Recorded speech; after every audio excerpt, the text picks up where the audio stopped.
All right, so you're on chat patrol big time tonight. Okay, yeah. There we go.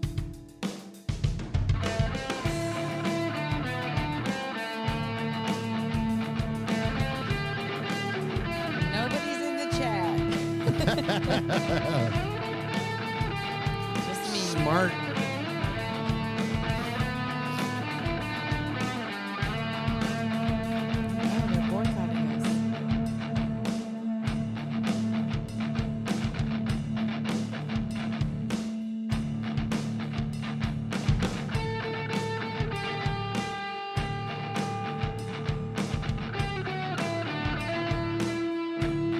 Yeah, I haven't even gotten the email notification yet. I just went to YouTube, but That's what I did too, yeah. yeah, I haven't. There's no one in there yet. Oh no, they've left us. They've abandoned us. Oh, there's Jordan Ford. We thought y'all forgot about us. What's up, Jordan? Robert Pena's in there. There we go. Yeah, I still haven't gotten the email notification. Oh. Hey, Adam Hill. Yeah, I actually. Oh, there it comes. Oh. There it is. Okay, well, maybe mine's next. Hooligan.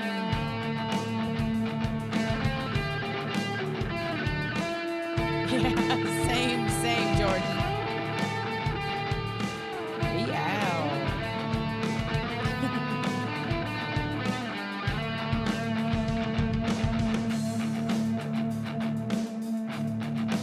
Paul?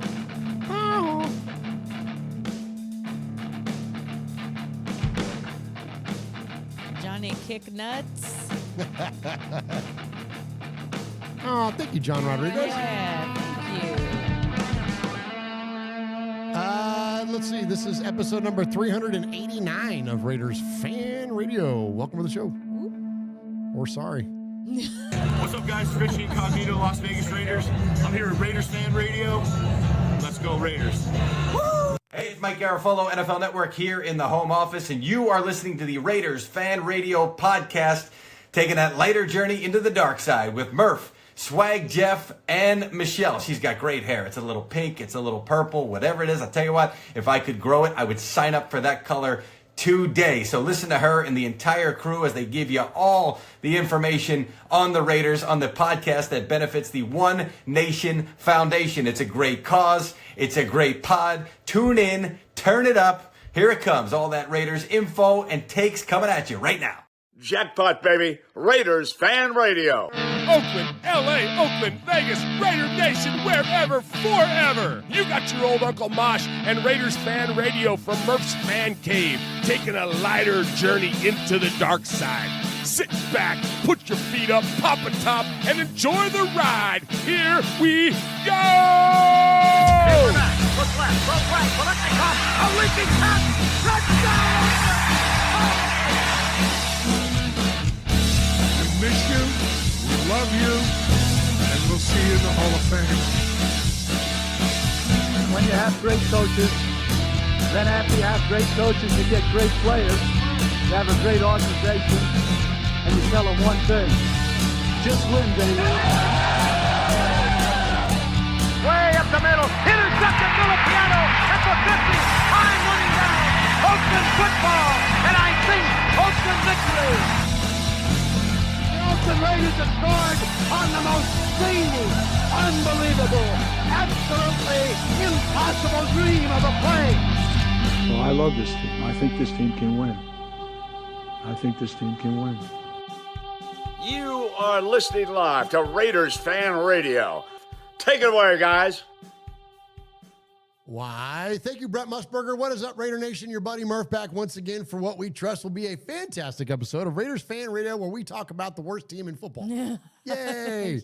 Yay. But, you know, like Leonardo DiCaprio says in Wolf of Wall Street, I ain't leaving. No. Like, we're here, man. We're going to do this thing, and it's we're going to rip the Band-Aid off once again as we deal with the, you know, the thing that is the 2025 Las Vegas Raiders. And there's a reason that I'm only wearing Oakland stuff from now on. Oh, God, yeah. Like, I'm just putting that out there, man. I'm just declaring it. But anyways, yeah, man, it's a rough time, but we always have fun around here at Raiders Fan Radio. That's why we call this show a lighter journey into the dark side, where we like to have a good time. You know, we don't take ourselves too seriously. We take our fandom seriously, but we don't take ourselves too seriously. We like to have fun and like to hang out with the most amazing chat room that is out there. And you can find them each and every week at youtube.com/Raiders Fan Radio. Folks like Jay is in there, Ron the Mater Raider, Paul Edgerton, was it Resplendent Raider is in there, Martin is in there, Jordan Ford is in there, Mystic Combo. Let's see, lots of good folks in there. We appreciate you very much. I know we've got some super chats coming in already. I'll leave those to Michelle to shout those out. We love you guys and thank you for that and all that money that you give us via the super chat or any of the advertising dollars or any direct donations at onenationfoundation.net. Go to our nonprofit, which is the One Nation Foundation, where we support Raiders-related charities like the good folks at Bolitnikoff Foundation and also Raider Dad. So thank you very much. Also, this show is brought to you by FanDuel. FanDuel, the number one sports betting app in America. Your favorite sports betting app is FanDuel.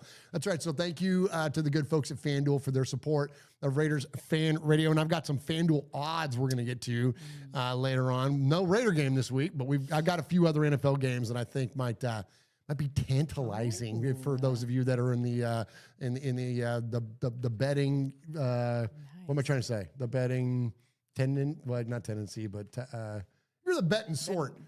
How about that? That's a fancy way to say it. The betting kind. There you go. Which I am. But anyway, and I've not done well this football season. I was killing it during regular season baseball. Damn. So I'm still not like down like a bunch or anything like that. But man, my NFL picks have gone to shit. Especially that Ashton Genty Rookie of the Year. That's not doing so good. That Brock Bowers over 5.5 touchdowns. Not so much. The Raiders to finish second in the AFC West. Ooh. Yeah, the Raiders to win 8 or more games.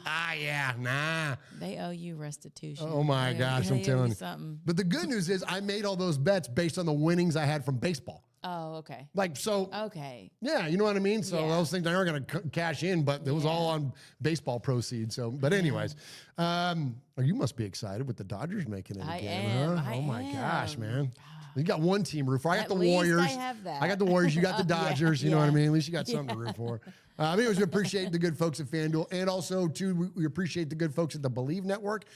They support the audio version of this podcast. And you can find this podcast on any audio service just by searching for Raiders Fan Radio. And all we ask is that even if you can't support our foundation monetarily, just hit a like, hit a subscribe, hit a thumbs up, hit a retweet, tell your Raider friends about us. Anything you can do to help support this show supports our nonprofit. And we can't grow the nonprofit without growing this show. So it ain't about growing our reach, although we are highly influential members of the Raiders fan created media. But outside of that, we can't grow this without your help. So thank you to all of those of you and the support that you give us here at Raiders Fan Radio. All right, so without further ado, let's go ahead and turn it over to my next best friend and yours that adorns you don't have a corner. No, I'm just like floating. You're just on the wall over there. Welcome in, Michelle Sweat. Hey, Michelle. Hey. Oh, man. I don't even think Down Bad even covers. Down Bad doesn't even cover where I'm at. Are you at Apathy yet? Yeah. Yeah. First, I want to start off by saying that I will always be a Raiders fan. I'm always going to be a Raiders fan, but I may not be the most lighter side journey on this show. I'm down bad. It's bad. Okay. It's bad. I didn't even want to put the clown nose on because that's too fucking funny. There's nothing funny, and I'm mad. I'm angry. I love it. You know what? For real though, Michelle, I love it, and I think that you share a lot of the frustration and things that I think many of us do, and we'll just get into it right here at the top of the show because it's you're right. Like we can be funny, but the Raiders themselves are a literal embarrassment at this point. And we'll talk about it. We're going to talk about the game here further in a minute. But this was beyond. This is what I've realized this week, and this is what's got me, and this is what that angers me, frustrates me, makes me not care we're a pity now. Andy Reid Oh, called off the dogs that was so embarrassing. because of his respect for Pete Carroll. Yeah. He's kneeling the ball. We have 3 timeouts, and he's just kneeling the ball to run the clock out. And they could have hung 50 plus on us that game. But Andy Reid absolutely called off the dogs because he felt pity for his fellow head coach. Yeah. And now with Kansas City fans, it's not even shit talking anymore. It's, No. oh man, I hate that for you guys. Wish you yeah. guys were, Yeah. our Yeah. arch rival is feeling bad for us Sad. because it was a literal cat and mouse, Michelle. Yeah. No, that's what hurts because Lamont works with a Kansas City fan, and I know a few Kansas City fans, and it's like they're sorry. Like, they're sorry for us. And I liked it better when we were able to go, at each other, and it's pathetic.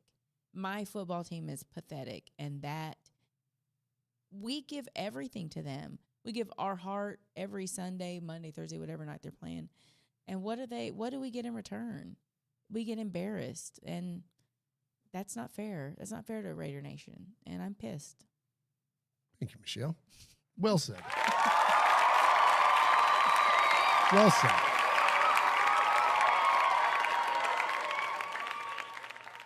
Yeah, I don't even know where to go for It's just like I really am. I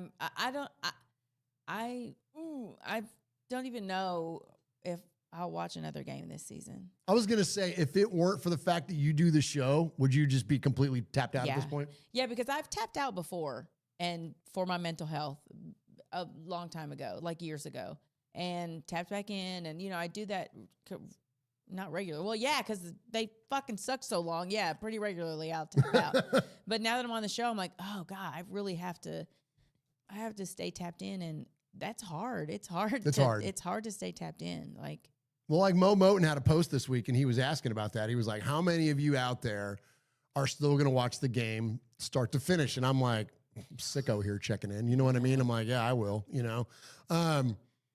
But honestly, it's because of this. Yeah. It's if it weren't for the show, I'd be grilling and doing other things. I'd have the game on. Sure, yeah.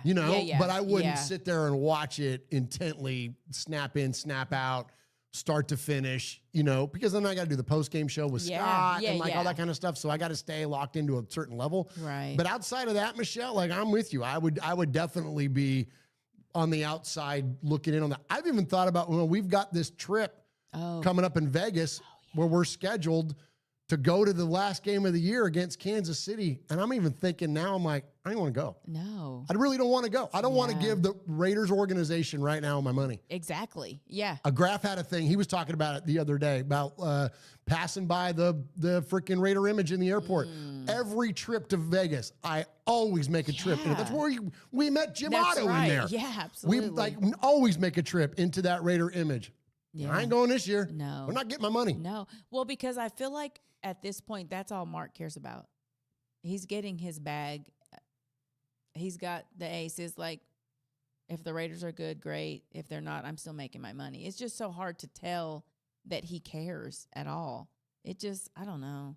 I have such a bad taste in my mouth after Sunday. Absolutely. I mean, after this whole season has how it has progressed, but Sunday was like the nail in the coffin. It just, ew. Well, and Sick. in the top of our show here, we gave a little bit of respect, and so I'm going to save all the music and the silliness or whatever because I don't think it works for right now. But before we get to that, though, before we get to the respect, I do want please shout out the chat room and the we had super some chats. Super chats. Yeah, talk about so those, let please.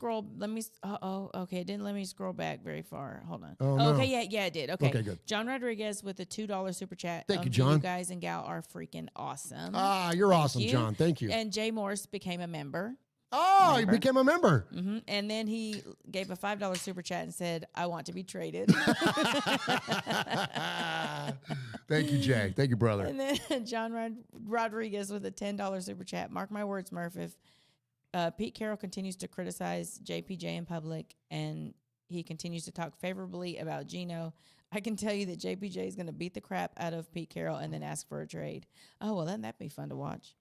I know, right? But thank you, John. Yes, thank you again for very much. Hooligan with a $10 Super Chat thank says, you, Hooligan. Can fans get free agency asking for a friend?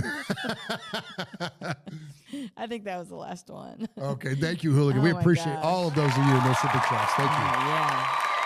Yeah. Thank you.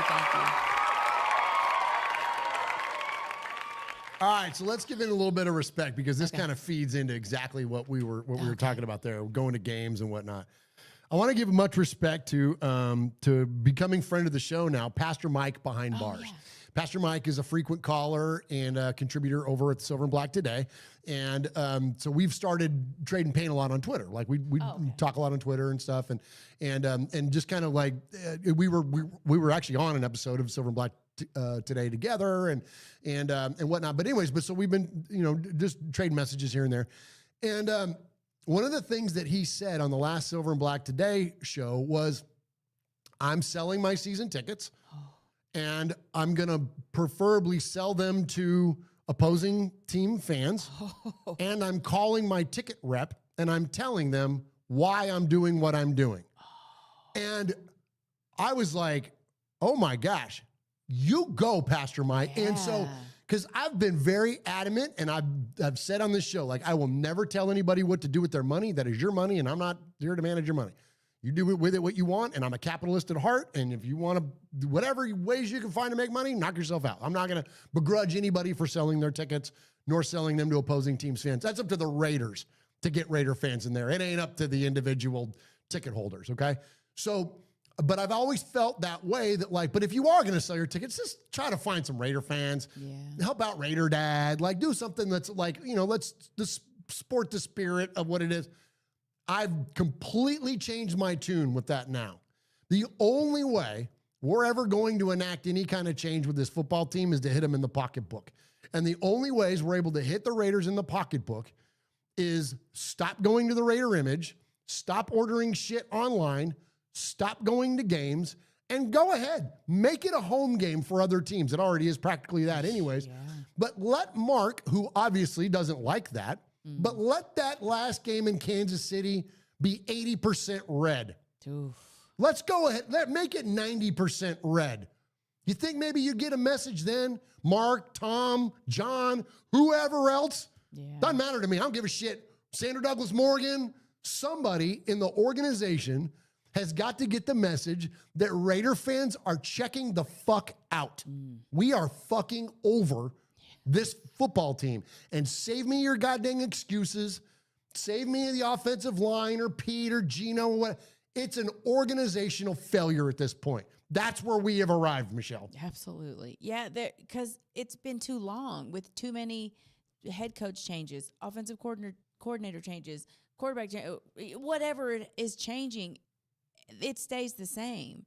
And yeah, we're tired. I mean, I feel like we've been positive for so long. So long. 9 years, now it's going to be 10 years of doing this show. I can count them on one or two fingers the amount of times that I've been overtly negative like I feel right now. No, exactly. Yeah, because there was always a shred of hope that we were moving in the right direction. Now, my brain can't even see at what point the Raiders are going to be better. And we're just at the bye week. And I'm talking seasons. I'm not even talking this season. I'm talking how long before they turn the corner. I mean, it's a minimum after the next draft. And even then, it's not promised. And even then, yeah. I mean, even if we got our wishes and, we drafted Pete retires, rides off into the sunset in the offseason, we hire, I don't know, one of the Kubiaks or Wes Phillips or Joe Brady or whatever. You pick the next crop of head coaches coming in. We draft one of those, or draft a high first round quarterback. Have one of those offensive coordinators come in and coach the team, like whatever.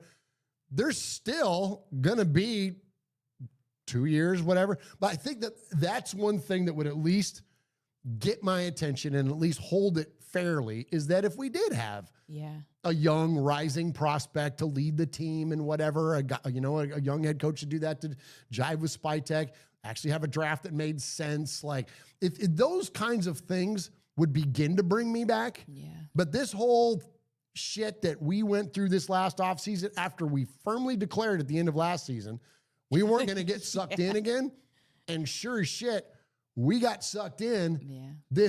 That ain't happening again. I can definitely tell you that. You are not going to get me sucked back in. Next year, Raiders, if you're at the bye week and you're 4-2, 5-2, okay. Yeah. Then I'll start coming back around again. But until then, I'm not going to believe it until I see it. And I think there are thousands upon thousands, if not hundreds of thousands, if not millions of Raider fans that share that opinion. Yeah, I can't fathom. I'm curious to know how many Raiders fans are still like, no, wait, there's still hope we can turn this around. Like, I'd love to know. I'm curious.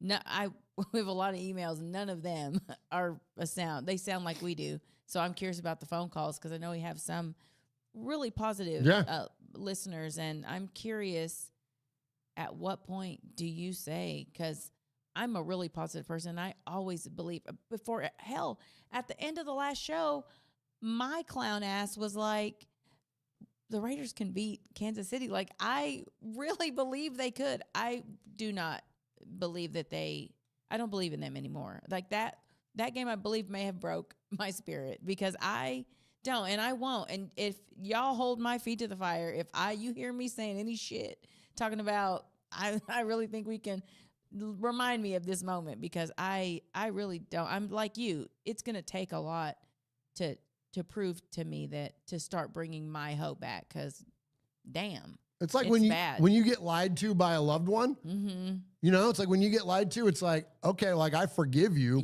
but it's going to take a lot to earn my trust back. Yeah. We got to go a long ways. It ain't just because you're forgiven doesn't mean I'm going to flip the switch.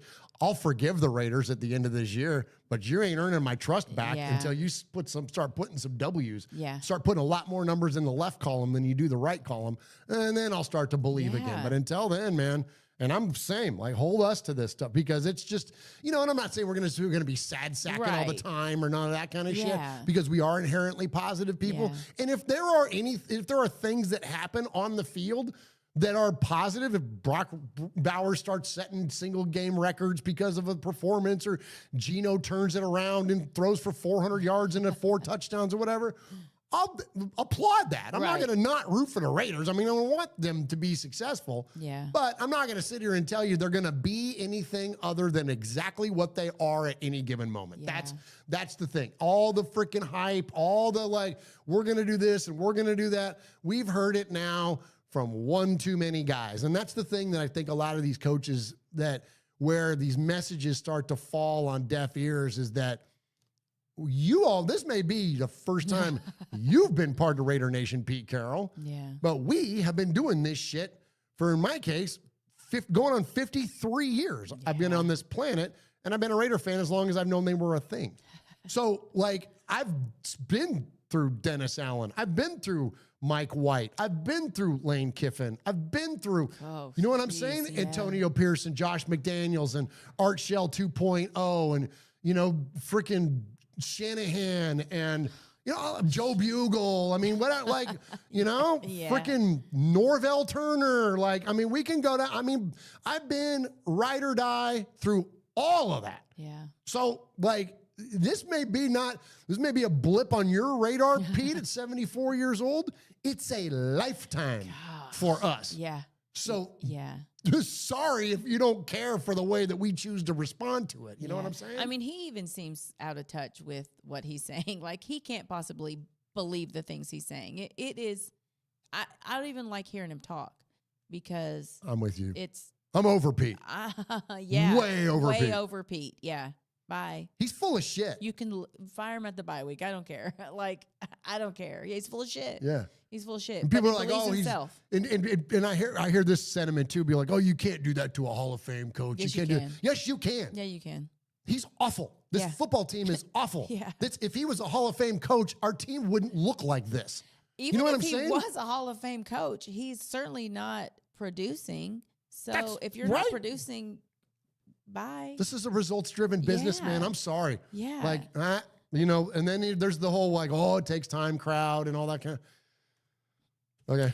Like they had said that at the beginning of the season, that it was going to be that we were going to have some time and there were going to be some things, then maybe, but that's not the message that he delivered at the beginning 100%. of the season. And why would you hire a 74-year-old guy that needs a lot of time? Listen, I'm sorry. Right. We all got an expiration date here. Yeah. You know what I mean? And he may be the most youthful 74-year-old on the planet, and I wish him nothing but the best of health and long life. I'm not talking shit about the guy. But at the same time, like, if this is a long-term thing, then why are you not investing in youth? Yeah. You know, like, I just... And same thing with our quarterback. You know, we were told the idea that, he could still be a good starter for 3 or 4 more years. Yeah, bullshit. His window is closed. It's closed. It's over. So, anyways. it's over. All right, Michelle, hit a break. We had one more super chat. Please hit it. Let me scroll back. Okay, there it is. Hoffy with a $10 super chat says, Pete will probably get another year. Mark is used to the hate.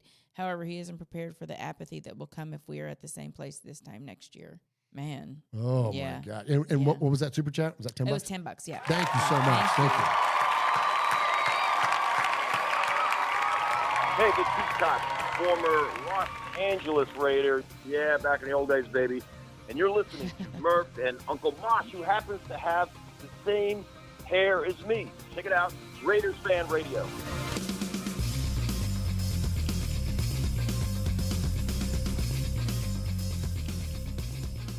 I appreciate everybody that's in the chat room tonight. Appreciate everybody that watches us on the Twitter there, on the X. Appreciate everybody that's on the Facebooks. And if you want to be part of the most amazing chat room there is, you can hop over and join us at youtube.com/Raiders Fan Radio. All right, I've got some FanDuel odds for you here, Michelle. FanDuel, our show presented to you by FanDuel. And, of course, the Raiders are off this week, so we don't really have any Raiders odds. I know, right? And so and it's funny because it was like, the Raiders can't lose this week. Yeah, until we trade Max Crosby. Then we're going to lose that too. Boy. I know, right? And I'll bring that up here in a second. But anyways, so I picked out a few lines that I like. Okay. Now listen, I'm gonna tell you, y'all. You know, I don't do this professionally. I do this because it's fun. Okay, so take any of your fun money and do with it what you will. But so this week on FanDuel. 3 games I like. I like the over-under on the Tennessee Indianapolis game. Okay. So when we played the Colts, they beat us 40-6 at home, right? Yeah. And we're about on par with the Titans. We're about the same. Okay. So the Titans are going into Indy, and the over-under is 46.5, which is literally the combined score. Oh, yeah. If you bet the under, you would have, and it was 46.5, you would have won that game, right? So I'm going to say bet the under. The Titans and Colts, because the Titans they'd be lucky if they put up a touchdown. Yeah. They're very much like us in that sense. So I like that game. Okay. Washington at Kansas City. You don't see a professional football team get 11.5 points very often, unless they're the Raiders. But Washington is getting 11.5 against Kansas City. In Kansas City, Marcus Mariota is your starting quarterback. Oh. The last time Marcus Mariota started in Kansas City, they beat him. The Titans beat them. So, and that might be just a little wishful thinking on my part because I hate the damn Chiefs, and this will put them back to 4-4. Yeah, that'd be nice. But give me those big points. Give me Washington. Last one I'm going to give you is Buffalo needs a bounce back. Mm-hmm. They're playing at Carolina, and Carolina's getting 7.5 points. So that means that they got to beat them by more than a touchdown. So give me Buffalo win by 10 plus. Oh, yeah. Like, I think those are pretty good. But anyways, so there you go. Do with it what you will, as I mentioned, but those are some fun bets for you there for FanDuel. All right, will you have one more break first, please? Oh, I sure will. Nobody enjoyed a good Donnybrook more than 6th-year linebacker Phil Villapiano.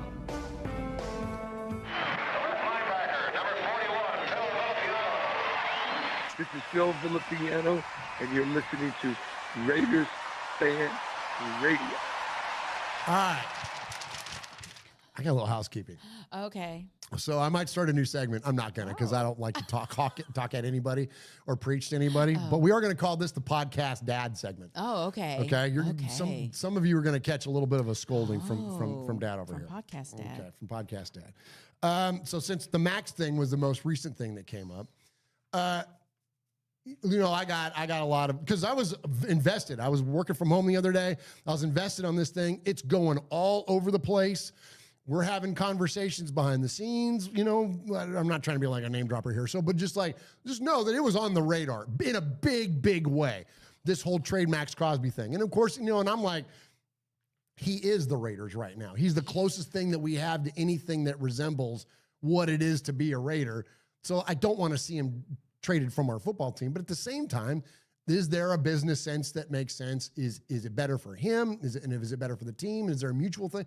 And so I'm just throwing out like the opinions on that kind of stuff. And of course, everybody's like, I can't do this and blah, blah, blah. And Tom Pelissero came out today and said, you know, the Raiders met with Max and to, you know, squash any of the conversation around it. And so, because they're not looking to move him and all that. Then I'm like, well, then why did you have a conversation with him? If it's non-starter, why are you giving it life? Like, why are you? So there was smoke to the fire. And listen, we ain't at the trade deadline yet. So I won't be surprised if something happens. Now, that said, I don't think it should nor shouldn't happen. And this is where I want to get this little podcast daddy here, is that if I have an opinion about a thing or I'm just bringing awareness to something, I'm not advocating for it, okay? I'm not advocating for nor against the Raiders trading Max Crosby. I'm not trading for nor against John Gruden being our head coach.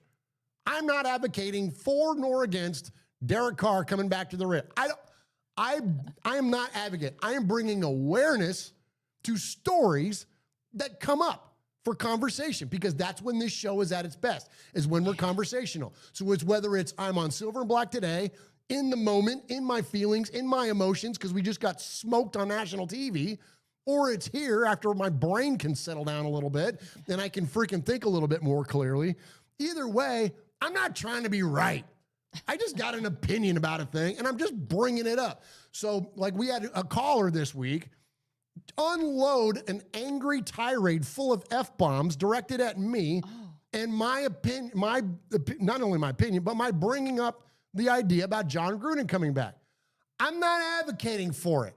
I'm telling you a real life story that Michelle sitting here to my left and I heard in real life from somebody that's in real life connected to that situation. That's not me advocating. I'm telling you what we heard and we're told. It wasn't even like we were eavesdropping. No, we weren't asking questions. We were just given that information. We were just minding our own business, setting up our podcast show, and somebody walked over and started having a conversation with us, and that came up. And don't tell me that it's not on Mark Davis's radar. Even today, Roger Goodell at the owners' meetings said he can't stop John Gruden from coaching in the NFL again. Okay? Listen, so this is not like I'm just coming up with some crazy thing for some engagement farming or whatever bullshit you kids put on freaking titles on things. I'm not doing any of that. I'm just telling you what the reality and the truth is of a thing that we experience. Now, if you don't like it, tough shit. But don't call the show and yell at me about what my opinion is. Because my opinion is my opinion, and we all have them, and they're just like your buttholes. We all got one, and they all stink. I mean, even if you were advocating for that, that's your opinion. Like, you don't deserve to be cussed at because of it. Like, you can disagree, but... Well, and that's the other thing. Calm down. That's the other thing that I want to get into about this. It'll be like, look, I welcome differing opinions. Michelle and I were talking about this on the show before it started. None of us in the fan cave, from Uncle Mosh, myself, Swago, QB Jeff, all the way to Michelle, nobody's ever gotten on these microphones and ever professed to be right. I don't want to, it's why I don't like doing this show alone. That's why I don't like doing selfies, because I don't want to be a talking head, talking my opinion at people. That's not what this is about. This is about having a conversation with your friends about your favorite football team. And nobody ever trying to present anything here to try to be right. So if you don't agree, well, then just tell us why you don't agree. But don't roll your eyes and act like a freaking 9-year-old and tell us that we're wrong, because we're not. It's our opinion. We can't be wrong. If you tell Michelle she's wrong for wanting to check out. No, that's her reality. Fuck off if you don't like it. Literally. I mean, because you're not living my life. So you do you. I'm going to do me. Murph's going to do Murph. And hopefully we can all be happy with that. Yeah. And I mean, and this is all a result, like, and this is the other thing. People are like, you guys are stuck in a loser mindset. You guys are this and that. I'm like, we're losers right now. Hello? What the fuck mindset are we supposed to be stuck in? What the fuck mindset are we supposed to be stuck in? We lost 30-0. They scored no points. Like, that's what mindset do you want us to be in? Just tell me. So in the chat, tell me what mindset we should be in. There's also no hope for where we might be headed. So what mindset should we be in? Because I mean, I've done the delusional mindset before, and that didn't work.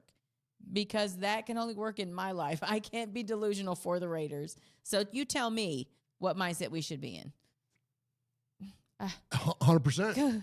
Like, yeah. Like, I'm sorry. You know what? You want to be mad at somebody? Be mad at the Raiders. Yeah.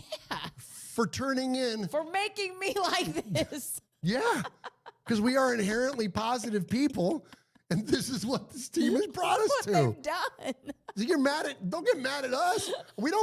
I'm not calling plays. Right. I'm not freaking drafting. Oh, my God. You know what I'm not saying? tackling guys. I'm a weird, just sitting here trying to love this team. Yeah. I'm not throwing into triple coverage. Oh, my gosh. You know, I'm not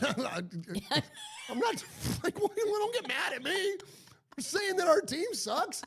I'm like, oh, you want me to lose your mindset? Oh, Yeah. God. Yeah. I know. Yeah. Yeah, it sucks. But that's what the reality is. Yeah. You know? I mean, I live in reality. And I I don't live in always like it, but I have to live there. Gotta live it, man. Oh, jeez. Foxy Scorpio in there with a $20 donation. Thank you, Foxy Scorpio. Yeah, and there was one before that. Let me scroll Oh, back. okay. Did you want to read that one? Sure. Foxy Okay. Scorpio says, and for fuck's sake, can we stop trying to recreate Jim Plunkett? 50 years of journeyman quarterbacks, enough. I couldn't agree more. Solid. That's another one people come at me with. It'd be like, oh, you want the Raiders to draft a quarterback in the first round? Don't you remember Jamarcus Russell? Yes, that was 20 years ago. 20 years ago. Derek Carr was a top of the second round quarterback. Look how that worked out. Yeah. We haven't had anybody else outside of the third round since. Connor Cook, I think, was a third rounder.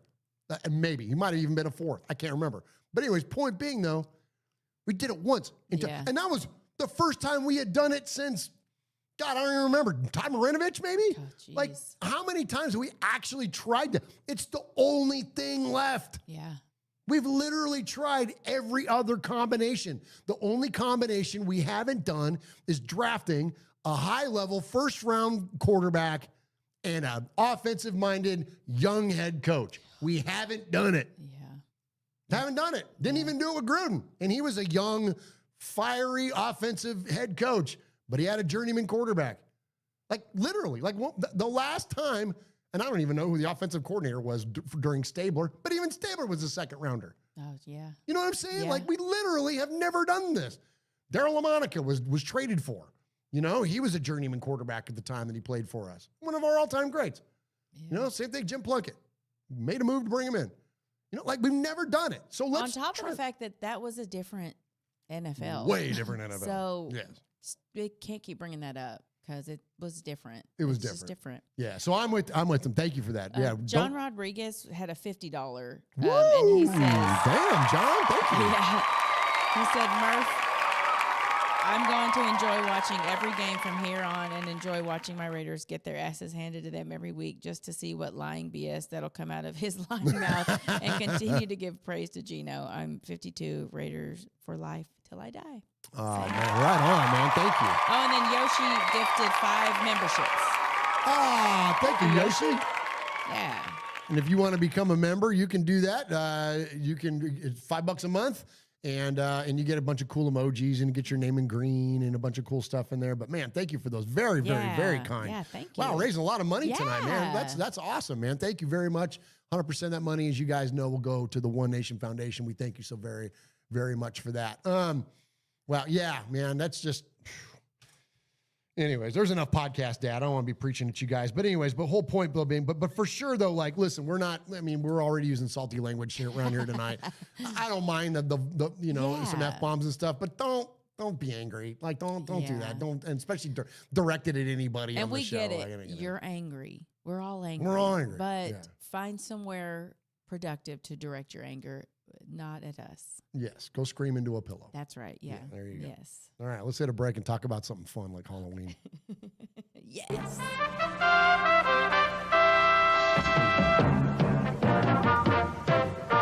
This is Raiders Fan Radio. I'm Brent Musburger, and I don't care who wins as long as it's the Raiders.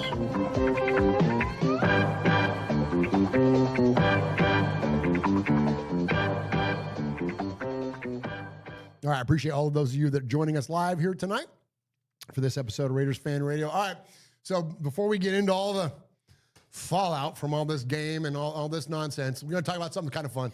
I didn't watch Cobweb, if you're about to bring that up. I didn't get a chance to watch it. I did not get a chance to watch it. You blew it. Well, I did blow it, but I've been trying to get ready for the Halloween party. So I've been doing a lot of decorating and a lot of prep for that. So I have not had a chance to watch it. Well, I'll tell you what, we won't dig in then to our movie quote reviews yet. Okay. But what we can do is tell you guys what we're up to for Halloween, because we've kind of glossed over it the past few weeks. But normally around here for Halloween, we take a movie. We pick a movie, and then we kind of, that none of us have seen. So the three of us, Jeff, Michelle, and I, haven't seen yet. And then we talk about that movie because Jeff and Michelle typically can't not talk about the Raiders before the show starts. So I've been looking for things for them to do and to talk about before the show starts that isn't the Raiders. And so that we started doing this during Halloween season. So we've got 4 movies for the 4 weeks of October. And then we're going to cap it all off next Wednesday at Michelle's Spooky Lounge, which will be awesome, where we do our annual Halloween show, which will be fun. And so, we encourage everybody to dress up in their costumes and come join us, send us pictures and all that good stuff. And it's so fun. And if you haven't seen it yet, Michelle's Spooky Lounge is the absolute perfect set for a Raiders Halloween show. It's literally those two things blended together. Right? It really is. And I have 2 new animatronics in the lounge. So I got the big clown, the Jack in the Box, and then the Maleficent in the corner. So nice. Yeah. Nice. Well, Michelle's house is absolutely insanely decorated. I mean that in the most positive way. It is insanely decorated. It is insanely. It's so cool. Especially if you have an eye that you just want something to look at. A place it's like a museum. You know what I mean? Or like you say, it's literally an art piece. Yeah, it is. Yeah, it's just it's a work in progress all the time. I'm always doing something to it. Yeah. And so it's always got a scary movie thing going on. It's always got older, antique Victorian kind of things going on, retro scary kind of stuff. But then her lounge is loaded with a bunch of Raider memorabilia, which is so cool. And the way that you work it out, it blends perfectly into it and all behind the bar and all that. Anyway, so you guys will see, if you haven't seen it yet, check us out next Wednesday. And we'll get into the full movie discussions, but I'll tell you guys what the movies are. That way, if you want to watch them with us, that way you want to jump into chat next week and talk about them, you can talk about them with us. So we did the first week, we did Ready or Not with Samara Weaving, which was really fun. That was a good one. Then we did Companion the second week, and Companion was it wasn't even a quote scary movie. It was more like a gory sci-fi kind of thing. I think it was Jeff that said it reminded him of a really long episode of Black Mirror. Oh yeah. And so so then we did Companion. Then Cobweb is the next one up. God, I can't wait to see it. So Jeff saw it already and cried like a baby. And then so I'm so glad Michelle hasn't seen it. I can't wait to hear what you have to think about next week. I loved it. And it was the first movie we'd done that was a for real Halloween scary movie. That was good. And then we're gonna wrap it up. So this week, so you got 2 movies to watch this week. We're gonna wrap it up this week. We're gonna watch Weapons, which just is now coming out on HBO Max. I think Friday. I think it's coming out for free, so it'll be on HBO Max. So, and all those movies that we just named, I don't think I rented any of them. No, I think they're all streaming somewhere. It was all streaming. It was either Netflix or Amazon Prime or Max or some of that stuff. So if you got the streaming services, you'll see them. So there you go. So Ready or Not, Companion, Cobweb, and then we're gonna wrap it up with Weapons. All right, Michelle. Yes. There's a contact info button over there. Will you hit that contact? I will. Woo! Woo! Hey, Raider Here Nation. at the top of the show. You got your old Uncle Mosh here with an updated contact info. So sit up, zip up, shut up, and pay attention. You can call us at 909-345-3346, or as Murf would say it, 909-345-3346. How about emailing me? You want to email me? Email me at show@RaidersFanRadio.com. Or what about reaching out to us on some of that social media stuff Swaggy likes? Try Facebook at Raiders Fan Radio Podcast, the Twit at Twitter at Raiders Fan Radio, Insta something, Instagram at Raiders Fan Radio, the tiki-tiki-taki-talk, TikTok at Raiders Fan Radio. Or what about the Twitch? Some of you out there twitching. Anyway, Twitch at Raiders Fan Radio. Or if you don't like that, go to the YouTube. America, go to the YouTube. YouTube.com/Raiders Fan Radio. Oh my God, if that wasn't enough, go to your podcast provider and search Raiders Fan Radio. Holy crap, that was a lot.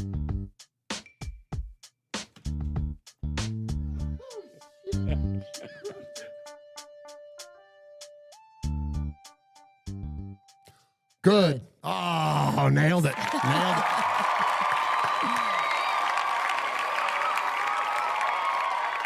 So for those of you, anybody that was asking earlier, so yeah, just me and Michelle tonight. Swag Jeff is at his daughter Charlie's softball game. It's their second round tournament game. And then, are you going to go to the championship game if they win tonight? When is it? It's Thursday. Oh, you can't. Tomorrow? Yeah, tomorrow. Tomorrow? Yeah. I think we might be able to make Might be able to make that? It depends on how much I get done tomorrow. Okay. Anyways, so go Sugar Rush. Yeah. There's a team we can root for. I was going to say, there's a winning team in Raider Nation. There we go. That's right. It was funny, Jeff Murphy the other day, and the MTSU Blue Raiders are playing tonight, who also suck. But we were talking about it because we got the Warriors, like Jeff and I do. We share that we're Warriors fans, and shout out the Warriors beating the Lakers by 10 last night. There you go. To all you LA Raider fans. But as old school Bay Area Raider fans are typically Warrior fans. But anyway, so the Warriors, we got the Warriors. But outside of that, it's like the A's suck. The Raiders suck. The Blue Raiders suck. Our college that we went to, we all went to. Yeah. And so it's like his kid is I think he's 10, comes to him and he goes, "Dad, how come all of our teams are bad? Why do we root for them?" And I was like, yikes. Yeah. Like, that's rough when you got to have conversations like that with your kid. Yeah. And then I wish Vinny was here. I'd call him over here at the table to talk. But his girlfriend, Elena, sweet Elena, we love her. Elena asked him the other day, "Why do you root for the Raiders? Like, why?" Because he wears our show stuff and wears Raider gear when he works out and like all that stuff. And she's like, why would you, like, they're always bad. Like, why would you root for them? Vinny's 19. He's only ever known them to be terrible. And he was like, well, he goes, because it was my dad's team. He's like, but I stay a Raider fan because it's easy to quit. And he goes, and so if and when they're ever good again, I'll feel like I've earned it. Oh, yeah, man. If I just start rooting for somebody that's good now, that's the easy way out. Yeah. You know? And I was like, right on, son. Yeah. I'm like, all right, somebody got some good dadding in there. You know what I mean? But I'm like, yeah, right on, man. Like, that's absolutely the way. And I saw somebody else too on the Twitters that's gone around a few times. It would be like, nothing shows my girl that I'm more loyal to her than my continued dedication to being a Raider fan. Like, nothing shows our loyalty more than that, right? Yeah, I've seen TikToks that are like, if you want a loyal man, find you a Raiders fan, and he'll show you what loyalty looks like. And that's sadly so real. Oh, it's the damn truth, man. We had a real quick super chat from John Rodriguez, a $2 super chat, and he said, "Watch Mirrors with Kiefer Sutherland." Ooh. And I feel like is that an older movie? I feel like I've seen that. But I don't know. I haven't seen it. Y'all tell me if it's new or old. Yeah, go Dodgers, Johnny. I feel that. Yeah.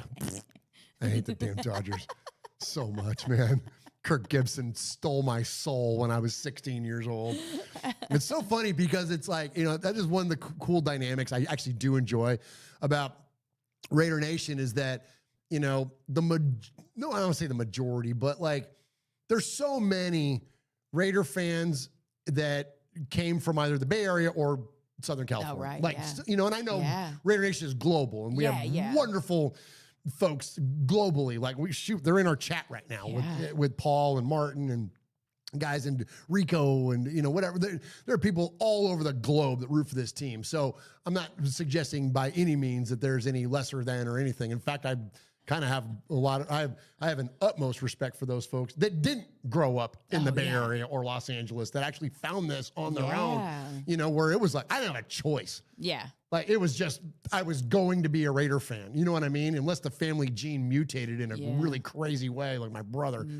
Outside of that, I was going to be a Raider fan. Yeah. So, but when you grow up in Shropshire, England, or Kent, or wherever it is that Martin lives, or Italy, like Rico, or what, like there's nothing, you know what I mean? Or David Love in Scotland, or Colin in Scotland, like they could have been a fan of any team, right? But they chose the Raiders, and so I have a ton of respect for that. But anyways, back to the sports conversation. So between Raider fans, though, the ones that you got this LA contingent or this Southern California contingent, and then this Bay Area contingent like me, our other teams hate each other. Like the Lakers and Warriors hate each other. The A's and Dodgers hate each other. I know A's and Giants is more, or excuse me, Dodgers and Giants is more the lit up portion of that rivalry. I know that's way, way bigger than the A's Dodgers could ever be, but we still got history. Yeah. You know what I mean? And it's like, I love getting into it with other Raider fans that are just like, go Dodgers. And I'm like, fuck those guys. No, that is fun. Like us. Exactly. Like, I mean, I'm happy for you. Sorta. Well, because Lamont's a Braves fan. And so like, Freddie Freeman, he's every time he has to see Freddie Freeman on the Dodgers, he's always like, yeah, he was a Braves. Yeah. But he's not now. Not now. That's why, like, I hate the Yankees so much. Like, because they was like, from the time I was a kid, because Reggie Jackson became a Yankee. And then Ricky Henderson became a Yankee. And then all the way up to, like, Nick Swisher. And, like, I mean, we had tons of players that became Yankees. And just, Sonny Gray became a Yankee. Like, just like all these guys that were A's and then went on to these careers with the Yankees. I was just like Reggie was my favorite player growing up. Like, he was my first favorite athlete, even before Stabler. Oh, wow. Because baseball was a bigger sport in our house, believe it or not. Baseball was a bigger sport. And the A's were, that's why I still got my stay in Oakland stuff and all that stuff. My last dive bar stuff going on over here. The Oakland A's were the dominant sports team in my house growing up, like by far. And they were in the late 80s, mid to late 80s and early 90s. They were dominant. We went to 3 straight World Series. I know we only won one of them, but like we were dominant in there, and so where was I going with that? Oh, so Reggie Jackson was my first, like I had an A's hat way before I ever wore Raider stuff. Like my parents got me A's gear and take me to A's games and all that kind of stuff. So Reggie was like the first guy that I was aware of that was like a baseball player. Like I was like, ooh, this guy is really good and he plays for our team. So he was my first favorite athlete as a kid. My first poster on the wall, first any of that kind of stuff. And then he became a Yankee. And I was just like, betrayal. Oh, yeah. And it's funny too, 'cause I know I'm way off topic here. I promise we're going to talk about the Raiders. But it was like, being a kid, like, I liked the Yankees because I thought like Babe Ruth and Mickey Mantle and Joe DiMaggio and all these guys that kind of like, formed like the greatness of Major League Baseball and that kind of stuff. I always thought it was cool. And then Reggie became a Yankee and I was like, oh no, I don't like them anymore. Like, no, they're not cool. And the Yankees aren't cool anymore because they stole my guy. But anyway, I digress. All right, let's talk about the Raiders. It's only 53 minutes into the show. I mean, what do you want to do? You want to talk about 31-0 again? Yeah, I mean, Raider Nation, like, take it easy on us here. Although we did talk about the Raiders already. We did. All right, I'm going to talk. Let's go kick it off with an audio bite here. So let's get into the fallout of this Chiefs bullshit, and let's start off by listening to Big Cat over at Barstool. The Raiders are so bad. That was one of the worst games I think that's ever been played. The Raiders, just to put it into perspective here, the Chiefs had 434 yards. The Raiders had 95. The Chiefs ran 77 plays. The Raiders ran 30. 30 is an important number because the Chiefs had 30 first downs. The Raiders had 3. 3 first downs. The Chiefs had 21 first downs in the first half. That was as big of a beatdown as you could possibly have. The Raiders are just dog shit. And fun fact, that was actually Andy Reid's first regular season shutout.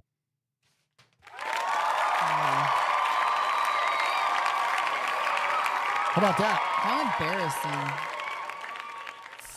Freaking embarrassing. Like, there's no other way to put it. All right, let's see. You guys want to talk about the Raiders? Here we Here go. you go. Okay? You heard what Big Cat had to say there. Also, the only team in the Super Bowl era to run fewer offensive plays than the 30 for the Raiders yesterday, or Sunday, was the Browns in their first game as an expansion team in 1999 with 28. Only team in the Super Bowl era. That's 1966, y'all, for those of you keeping score at home. The Raiders are historically bad. We are still not 2006 bad, but we ain't far. The Raiders threw 7 games. In 2025, we're 2-5 with a negative 11-point differential per game. In 2024, we were 2-5, had a negative 8.4 differential. In 2023, we were 3-4 with a negative 7, and in 2022, we were 2-5 with a negative 1.6. That 11-point differential that we are this year is the worst for the Raiders since 11.4 in 2018. 14 players this season are averaging at least 96 yards from scrimmage per game in the NFL. There are 14 players averaging 96 yards. Hear this one, Raider Nation. 14 players in the NFL this season are averaging at least 96 yards from scrimmage per game. The Raiders had 95 yards as a team against the Chiefs. Historically bad. Some Raiders offensive ranks under Chip Kelly. Points per drive, we are 30th. Let's see. Expected points added. That's basically like a metric they use to like gauge what your play should have done versus what it did, kind of a thing. Anyways, whatever. It's 30th. Success rate 26th. And turnovers, of course, we are tied for last in the league. The 14.7 points per game for the Raiders under Chip Kelly are their fewest through 7 games since they averaged 8.9 in 2009 with Jamarcus Russell last season starting as quarterback. Oh, goodness. Historically bad. Comparison of the 2006 Raiders versus the 2025 through 7 games. All right, here's some good news. We're not as bad as we were in 2006 when we won 2 games. Offensive points per game, 9.9 in 06, 14.7 in 2025. 21 turnovers in 2006, thanks Jamarcus. Wait, no, that was before Jamarcus. But still, 12 in 2025. Yards per play, 4 in 06, 4.92 in 2025. So we got 1 yard improvement there. Pass rating, 45 in 2006, all the way up to 77 now in 2025. Sacks, 35. This is brutal. Our quarterbacks were sacked 35 times in 7 games in 06, 19 so far in 2025. That's the bed and breakfast offense. That's Art Shell 2.0. That's Tom Walsh. That's all that bullshit. Teams with the biggest offseason regrets, there are 3 of them. The Jets, the Raiders, and the Texans.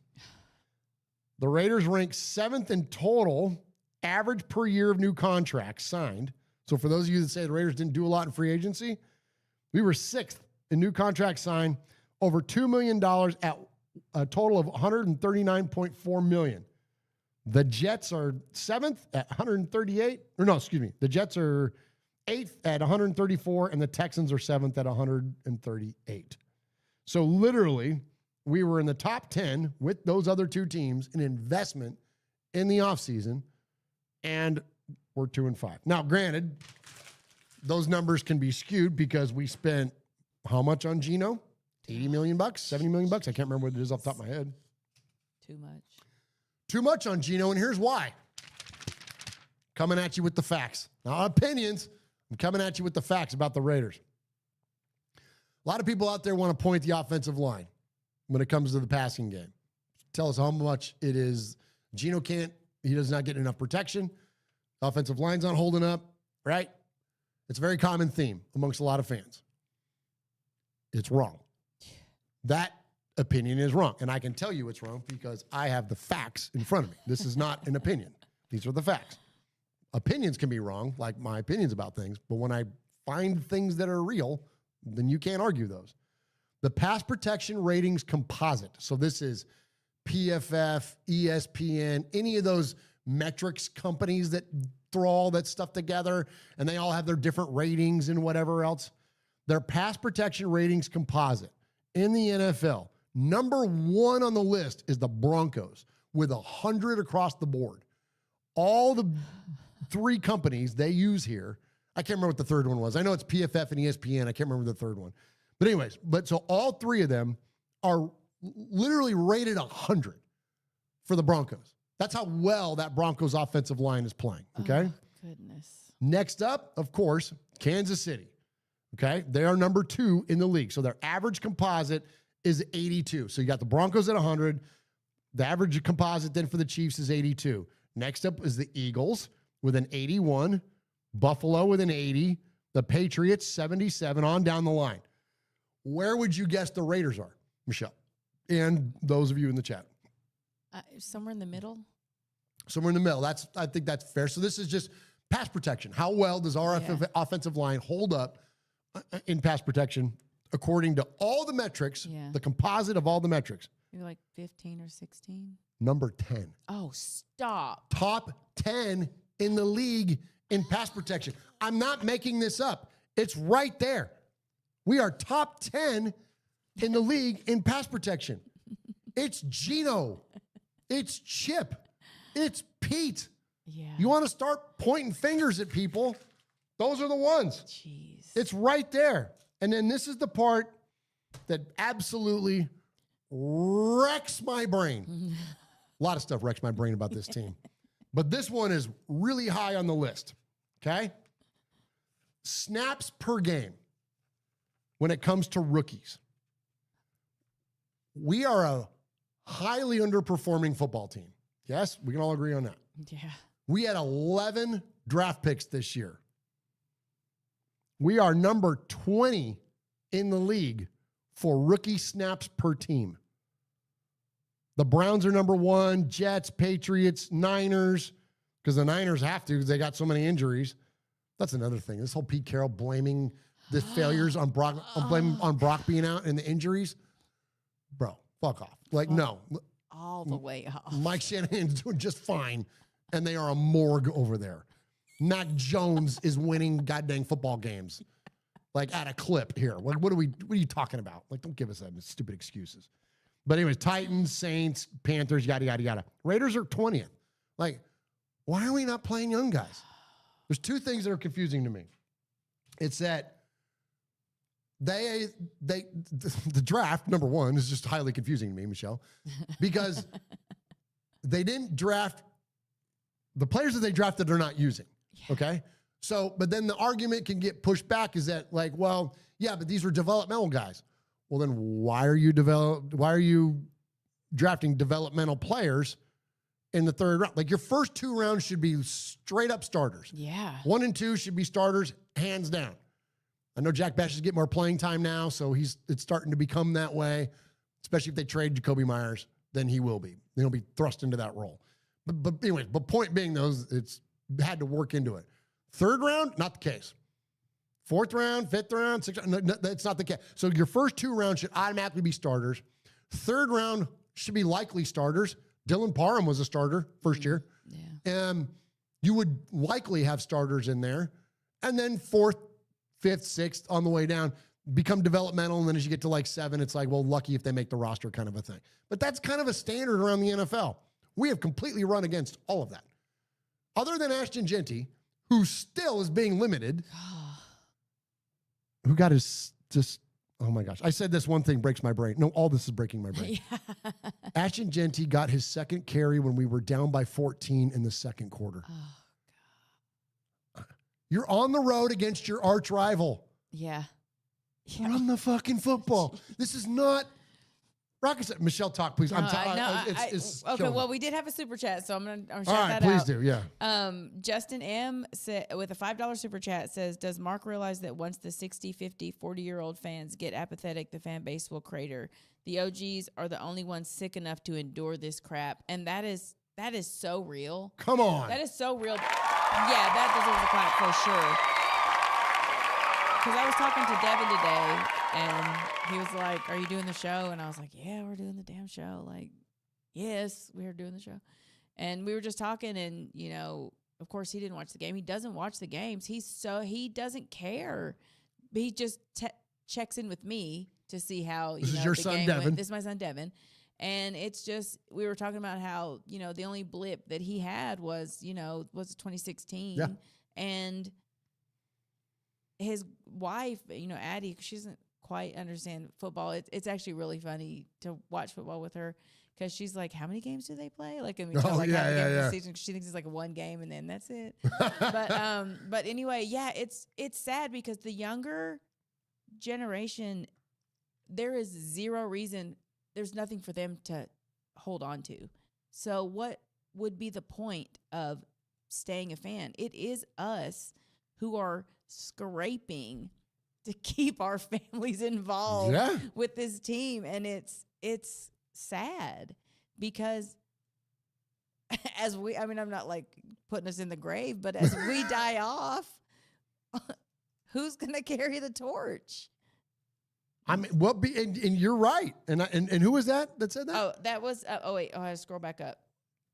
Oh, no. Where'd it go? Oh, wait. Justin M. Justin M. Thank you, Justin M. And you know what? He's making a great freaking point there because, you know, I'm old enough to remember barely the first Super Bowl. I was 4 years old. Oh, yeah. No, I was 3. Oh, okay. So I remember it. I probably have like false memories of it. I probably have like memories of watching highlight stuff with my uncles when I was real little and like that kind of stuff. You know what I mean? I do remember 1980 though. Okay. I remember Red Right 88 beating the Cleveland Browns. I remember that Super Bowl against the Eagles. I remember that. And I definitely remember Marcus Allen running with the night, Black Sunday, January 22nd, 1984. I was 11 years old. I remember that one pretty vividly. That said, I'm 52. I'm going to have a checkout date. And so when us 50-year-old, he said 60-year-old, you know, so 60-year-olds like Uncle Mosh, they remember Daryl LaMonica. Yeah. They remember those days, the late 60s. They remember those glory teams of the Raiders. I have zero recollection of Daryl LaMonica. Like, I don't remember any of that. And so as we move on to, you know, the ethereal plane. Yeah. Like, what are those?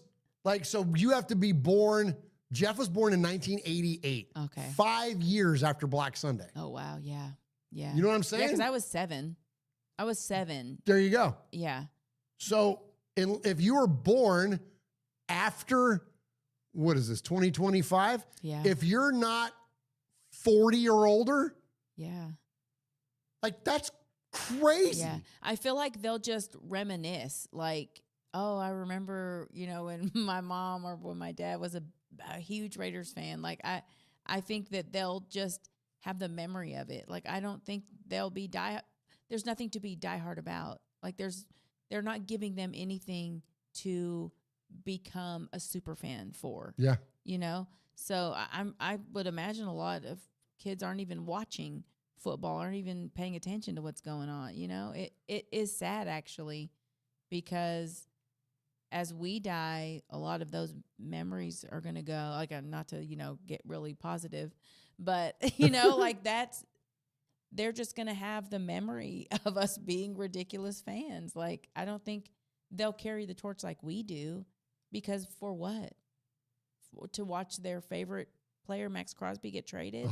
You know, like, what are they? I mean, don't even get me started, because I know that the Max Crosby things are just rumors right now, but I sent Libby a preemptive text and I said, hey, listen. It was your daughter. It was my daughter.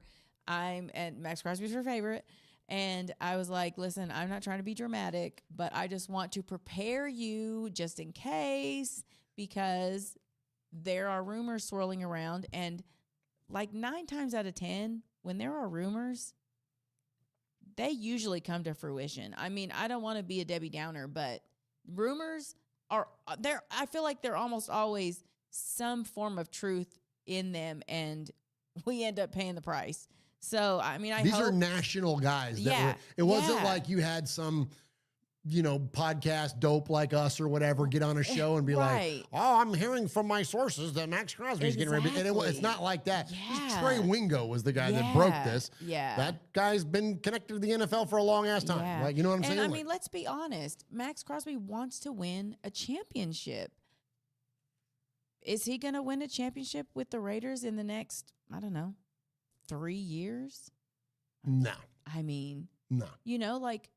And it almost is shameful to waste his talent. And I'm not saying that he should leave, but I would understand if he did, I guess is what 100%. And that's where that conversation that we had when I, brought up the podcast dad stuff earlier. And so this is a great segue, Michelle, to bring this up.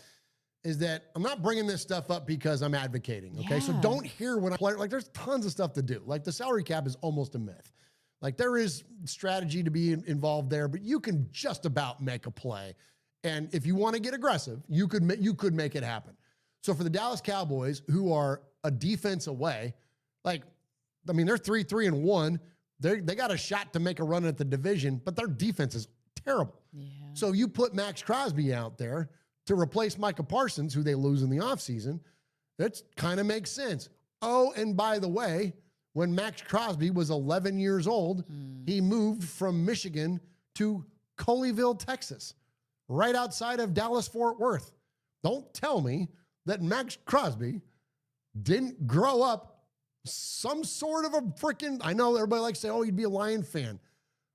Or he's a Cowboy fan because he played freaking high school football in the shadow of whatever Jerryland there at AT&T. And then the other thing is that fans tell me this. Oh, Raiders can't afford to do it because the dead money. That one guy on that one show, he's like, oh, they'll have $74 million in dead money. No, they won't. That's not real. The reality is this. The new team would acquire a $20.3 million guaranteed in 2025, 30 in 26, 29 in 27, 27 in 28, and $28 million in 2029. Now, so the only two guaranteed years are the next two, which is this year, 2025, and then next year. That's what they would get. The Raiders in dead cap money would only eat up $18 million in 2025. Well, guess what? 2025 is almost half over now already. So this season's already money going to be accounted for. Next year, it's only $5 million. Oh. So if you can acquire a couple of first-round picks or a 1 and a 3 and Diggs, something like that, if you can acquire somebody to fill a position of need for your football team, backup offensive lineman, I don't know, whatever, and acquire some draft capital, does it make sense for the Raiders? The answer to that question is yes. Am I advocating for it? No. Don't hear what I'm not saying. But it's just like with Khalil Mack. I hated it when we traded Khalil Mack. I loved Khalil Mack as a Raider. He was amazing for us. But at the time, the amount of money he was going to command and the bounty that we got for him, I was like, okay, I don't love this, but it makes sense from a business perspective. So you got to remove it. It's hard for me sometimes too to remove my fan heart from the equation, but use your football brain. If this was your job to build a talent on a football team, does it make sense for you to trade Max Crosby? There's a lot of things that says yes, you do. So you got to remove the emotion from it and look at it from a business standpoint. Can you build a better team? Now, does it mean they will? And that's the other things that people say, well, you trust the Raiders front office to do any good with our draft picks? Look at their history. I know, but it doesn't mean that you don't stop trying. Scared money don't make money. You've got to, you can't just, well, they're not going to do that because it didn't work, 8 years ago, or whatever that year that was. It doesn't mean that you're not going to do it. You got to try. Yeah. You got to swing until you hit. You know what I'm saying? Yeah. If they would have taken care of business in years ago, they wouldn't be in this position. Preach. So it's almost, I don't want to say that they deserve this because I don't want to wish that on them. But yeah, if they had done what needed to be done years ago, then Max might have a team that he could win with, but they didn't. So this is almost like the penance for that, you know? You're so right about that, is that everything has been win now. Every regime that's come in has been win now. No one has tried building this thing everybody's talking about, oh, you got to take it down to the studs. You got to take it down to the studs. No one's ever done it. No one's ever done No one's ever actually done that. And if you did, and there was an actual plan, a long-term thing in place, like we could get around that. The closest thing would have been Reggie McKenzie. Yeah. That would have been the closest thing. Gruden did it a little bit. He got rid of Cooper. He got rid of Mack. So Gruden did it a little bit, but it was still the expectation was win now. And you know that because they never drafted a quarterback. Yeah. And that's where I say that, Michelle, I agree with you so much on this, is that you don't draft a quarterback when you need a quarterback.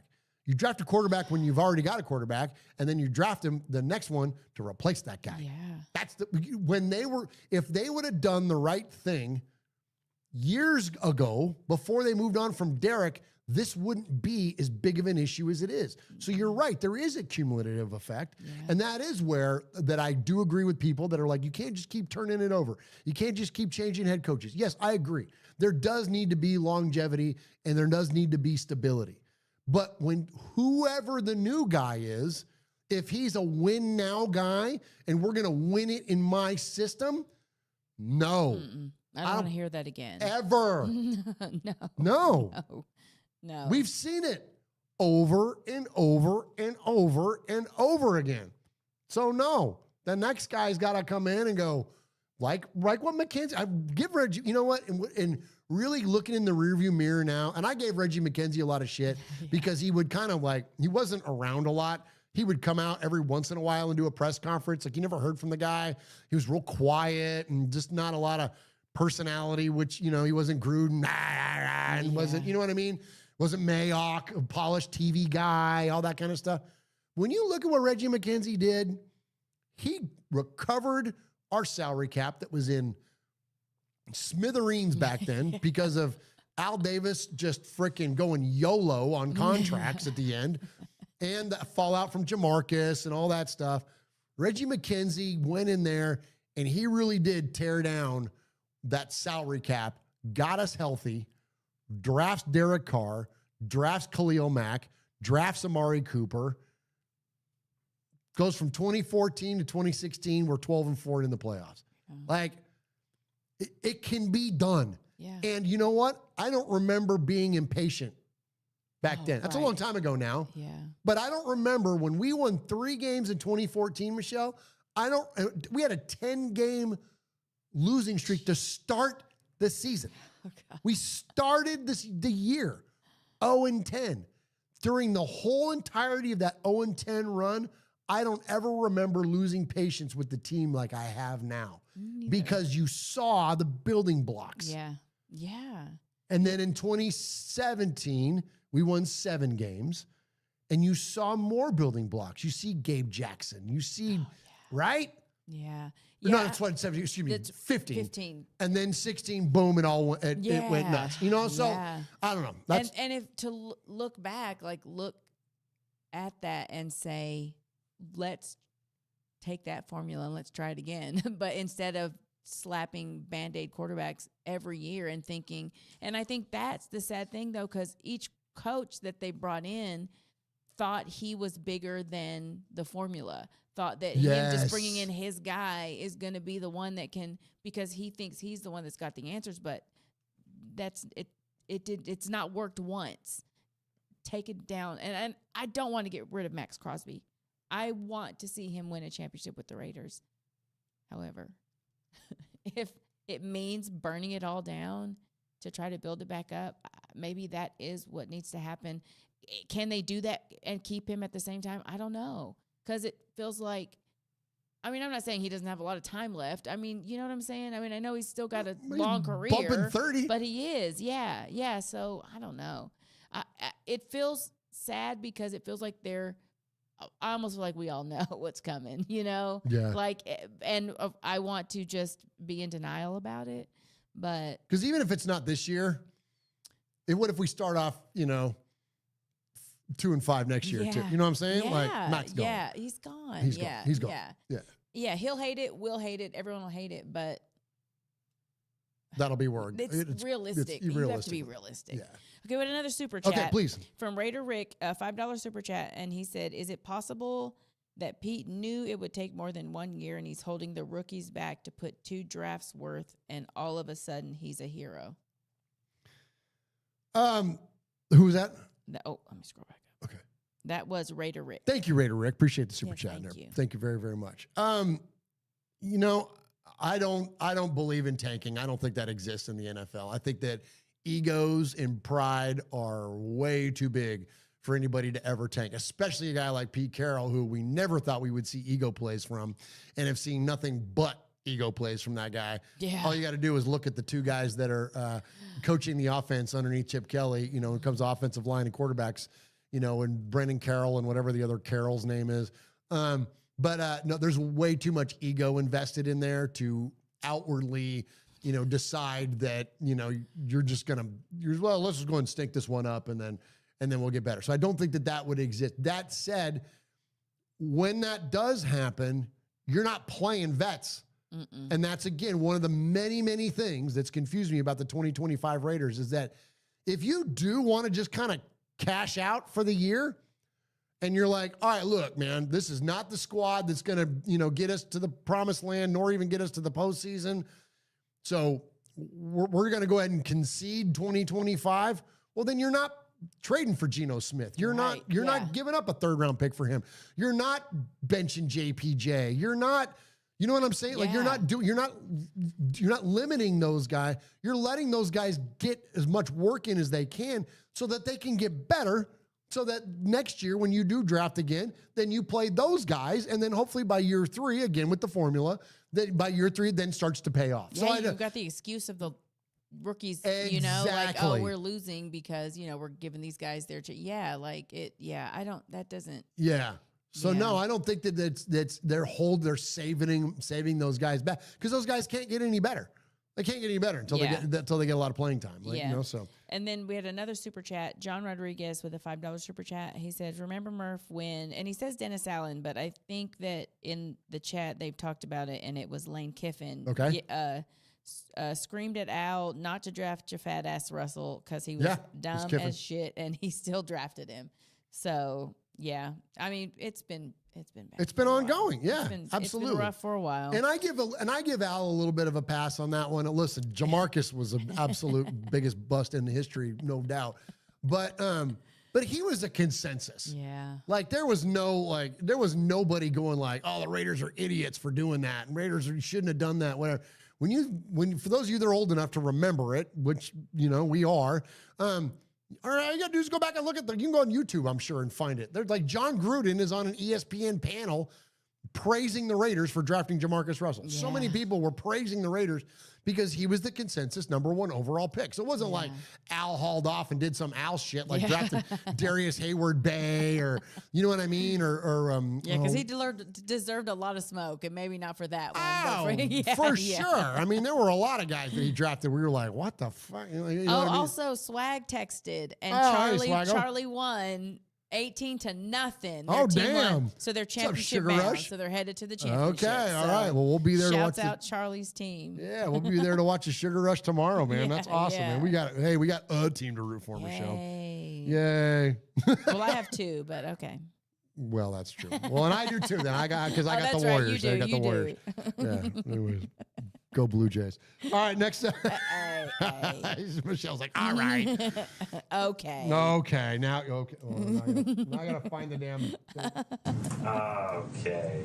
All right. I was gonna get into this whole press thing and stuff, but we're starting to run short on time, so I'm gonna skip on that. But I'll just say this: that ask a follow-up question once in a while, huh? Someone that's in the room, please. Can we just ask a follow-up? Listen, I know, I get it. All you guys got livelihoods to protect, guys and gals that are in the room interviewing coaches and interviewing players. I understand you have a livelihood to protect, and I understand that you are, in a roundabout way, employed by the Raiders, and you're not going to be adversarial at all to any of the coaches or whatever. but there is a way to challenge in a respectful tone. Yeah. And I had this thought, and I had a whole segment to get to, but we're not going to do it because we're going to run out of time. But the whole idea came up because somebody tweeted, and they were like, man, it would be cool to get you in there, Murf, one of these times, just to ask a question, just one time, be in the room. And I'm like, I would love to, because, but they don't want guys like me. They don't want gals like you. They don't want people like us, because we got nothing to lose. That ain't my job. That ain't my job. Yeah. But I would do it in a respectful tone. As much as I'm, displaced by Pete Carroll and this coaching staff and everybody else, you can do it and not be a dick. Yeah. You know what I'm saying? Yeah. But like, challenge them when he tells you, this is the one that got me this week. In the post-game press conference, was it post-game or was his press conference on Monday or Tuesday? I can't, whatever, it doesn't matter. In one of the press conferences, he talked about how Geno was limited and he just didn't get enough plays. He just needed to get some more plays. And I'm like, if that ain't the ultimate apology, like, whose fucking fault is it that he didn't get more plays? Yeah. He had 10 completions. 2 of them, 2 completions were beyond the line of scrimmage. 2. Whose fault is it that your stupid freaking best friend, project, boyfriend, whatever he is, quarterback, didn't get more plays, Pete? I feel like Geno's got an envelope with some pictures somewhere or something. Oh, Pete's with a goat somewhere. Yeah, no, seriously. I mean, for real. Something, I'm like, something is ain't right. Yeah. And I'm all about loyalty. I get it. And yes, you should be there for your guys and all that.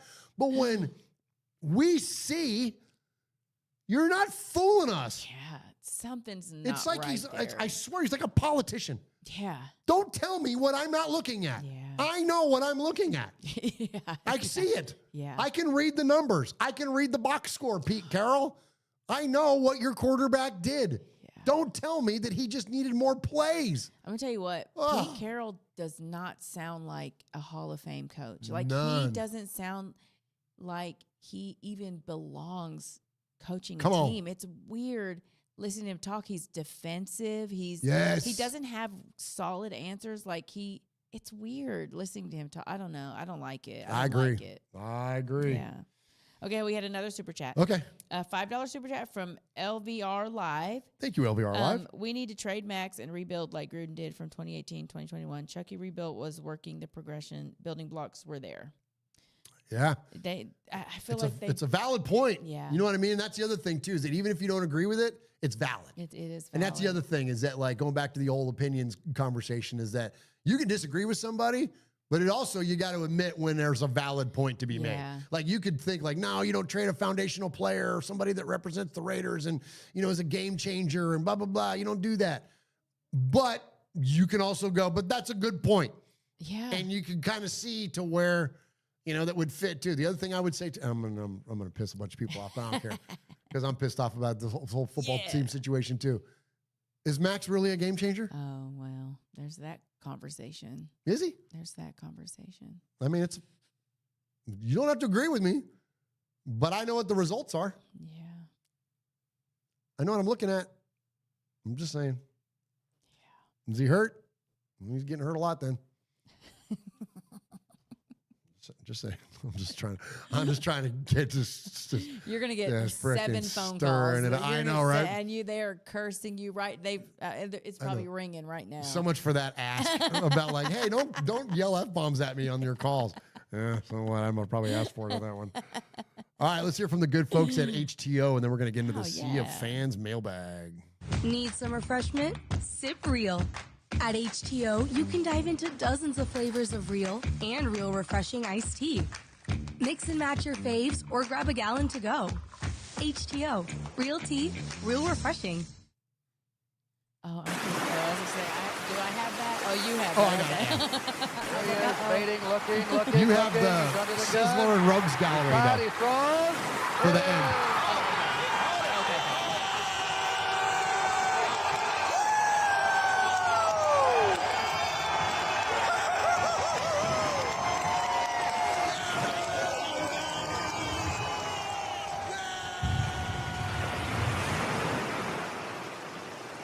more of you and less of us is a good thing. This is where we get to hear from you, Raider Nation, and you can contact this show a multitude of ways. You can contact this show by jumping into the absolute best chat room that there is.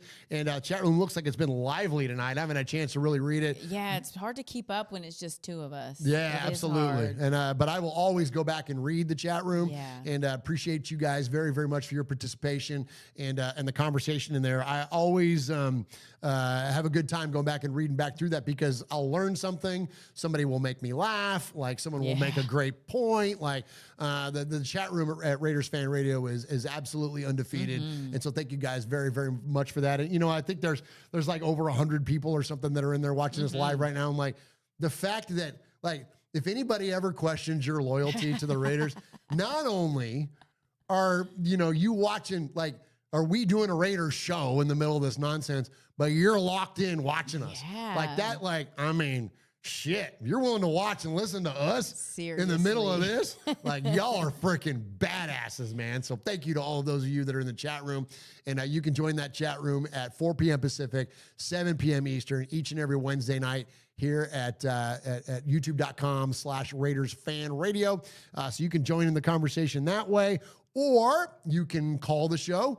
We've got 4 calls tonight. And you can call the show at 909-345-3346. That's 909-345-3346. And if you leave a message 3 or more times, you can become the next made man or made maiden here at Raiders Fan Radio. Or you can email the show, and a lot of you did. Yeah, a lot of you did. My goodness. So Michelle's going to clock in over there as she reads your emails, as she has the honor of doing so every week. And so you can email the show at show. I'll save you the long joke. Show, SHOW. There you go. You're welcome, Kevin. SHOW at RaidersFanRadio.com. And if you email the show an indefinite amount of times, you can become a made man or made maiden that way. And I think 1 or 2 of those in there, we got to be starting to think about making those folks made because I know we've got some frequent emailers in there for sure. So anyways, as I mentioned, Michelle has the honor of reading your messages. And Michelle, who do we have tonight? Real quick, we had another super chat. Oh, heck yeah. Let's get to it. John Rodriguez with the $2 super chat. Thank you. John's donated like $7,000 tonight. Thank you, John Rodriguez. Whoops, that was the wrong button. Wait, hold on, there it is. There we go. Thank you, John. He said, I'm about the shield, not the players. Trade Max. Come on. No one's bigger than the Shield. I 100% feel that way too. And that is an incredible sentiment there, John. Yeah. And yeah, you know, well, and I'll say this real fast. I promise I'll keep it quick because I know I've been long-winded tonight. All that shit that I was talking about the A's earlier and like losing, like, because it wasn't just Reggie Jackson and Ricky Henderson.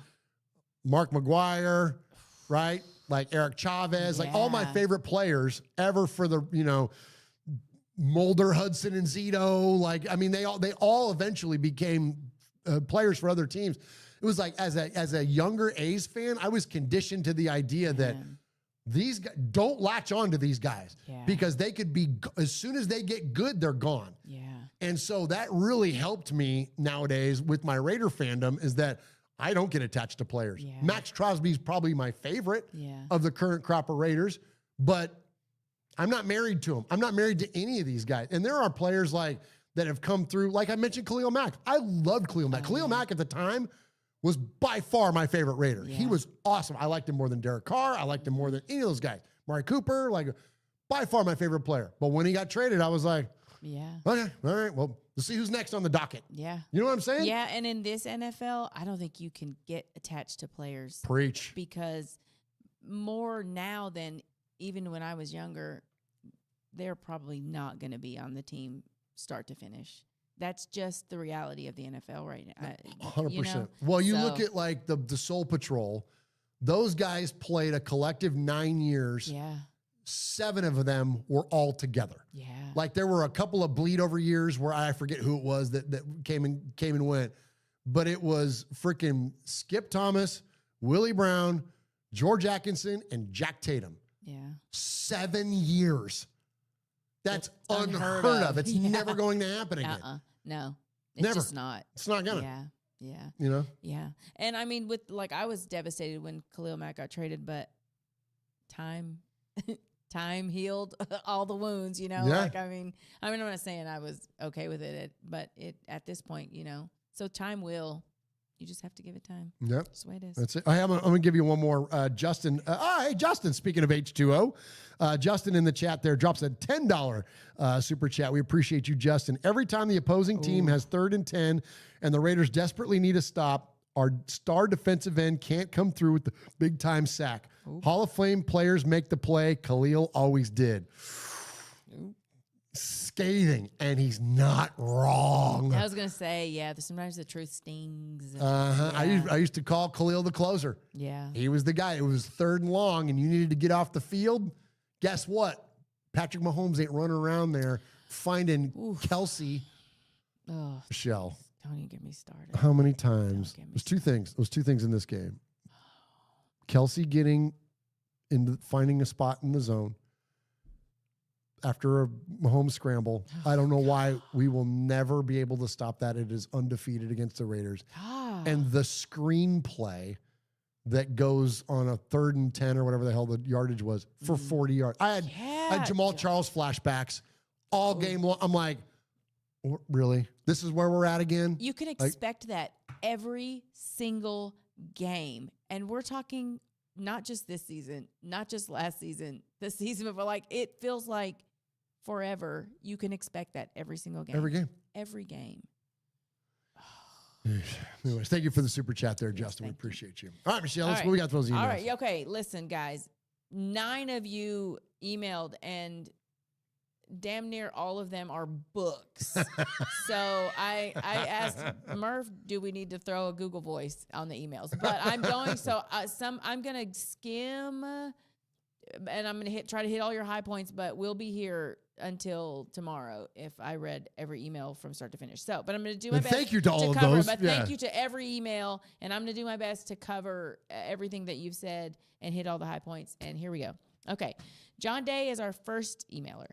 Good evening, Murph, Swag, and Michelle. It's Damaging from Raider Nation in Scotland. Loved the show for years now. Just wanted a group hug after that fucking embarrassing shit show at the Scum Bowl tonight. In my time watching and loving the Raiders, that's right up at near top of utterly abject performances. To have less than 100 yards of offense, 3 first downs, and an O-line that couldn't keep a drunk out of a whorehouse, and a defense that looks like it's had enough of trying to keep us in games and quit, well, it's just completely unacceptable.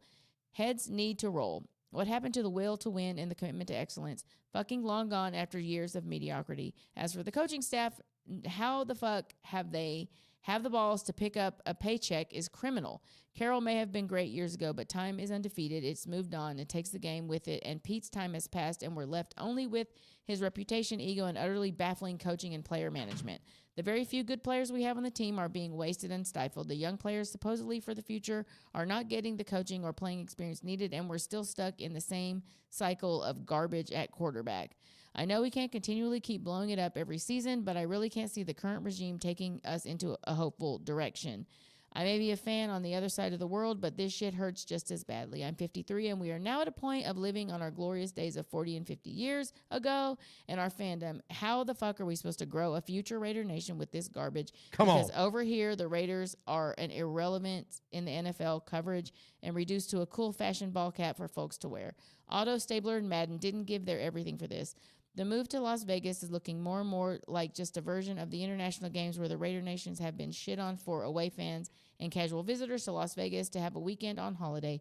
The whole organization, apart from the fans, stinks. Anywho, sorry for the rant. I'll ride with the silver and black till the wheels come off. They may not have been my first love, but they are and will be my last. Raider Nation for life. Just fucking win. Love from Glasgow. Thanks for your amazing show. I'm off to hammer nails through my balls. Gotta be better than the last 3 hours. Damage Inc. Oh my gosh, that's hilarious. That was. Thank you so much. Thank you. Thank you. I got so it's funny. He mentioned in there about the fashionable ball cap of the Raiders or whatever. Yeah. So we took a family vacation to Dollywood.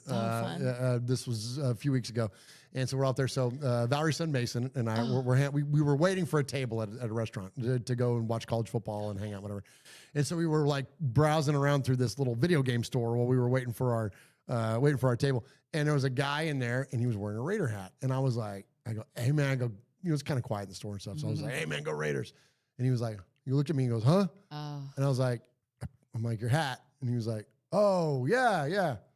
Oh. And I looked at Mason and I'm like, that breaks my heart. Same. That breaks my heart. Yeah. Like, it's just a fashion choice for you. I'm like, because it's a life for us. Yeah. You know what I'm saying? Yeah. You expect to get that same energy back when you see someone with the Raiders gear on. And when they don't give it back, it's like, give me that shit. Yeah, 100%. Take it off. I'm like, yeah. I don't like that at all. The Raider Rick in there with a $2 super chat says, how does Chip get his check this week wearing a ski mask? No, seriously. Seriously, man. That's good. Thank you, Raider Rick, for that donation, man. We appreciate you, brother. All right, next we have James Williams. Hey, James. Good Sunday. Well, the Raiders just got blown out again. This time it was a shutout to the Chiefs. Unlike Pete, I saw this coming, and at this point, I do not see another win for the rest of the season. At this current time, I'm watching Jackson Dart beating the Broncos 19-0. Spytek has one job right now. This drafting a quarterback in the first round. There should be no more throwaway quarterbacks for this Raiders team, period. I'm not mad right now. This message is very tempered, but here are a few questions. Can you tell me if AP was blown out by 30 or more points? I'm not saying fire Pete because that is very old. Also, has anyone noticed that no one wants to come to Vegas? What did Geno, Gardner, Jimmy do to get or deserve to be quarterback one for the Raiders? Why do the Raiders keep handing the keys to quarterbacks who have not proved anything?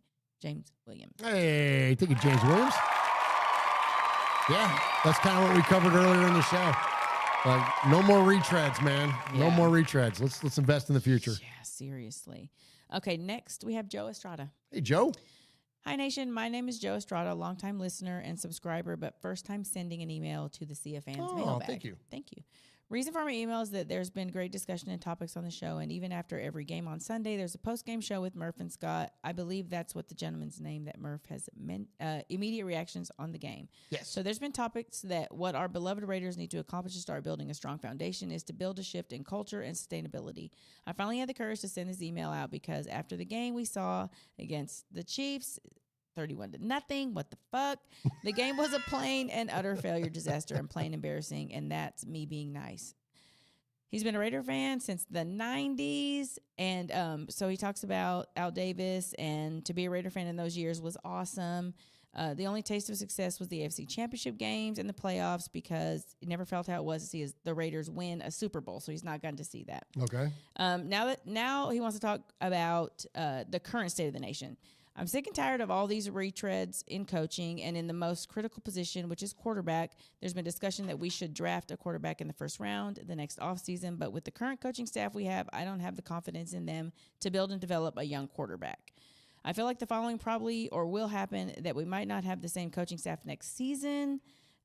He sees Carroll as a Band-Aid for now to hold on to the next round of up-and-coming head coaches, and as well, next year's NFL draft is deep with quarterback. Is it? I don't know. I'm not keeping up a lot. Are you keeping up? Oh, yeah, I'm highly invested. I'm guessing at this point. There's three about, I don't want to say locks, but there are some Mendoza, Moore, and Ty Simpson are the three to take a look at. But there are others that are emerging as well. So no, we're going to be in good shape. Yeah. Okay, good. With the offense playing how it's playing, that doesn't give me any confidence that we have the right coaching staff in place in developing new talent.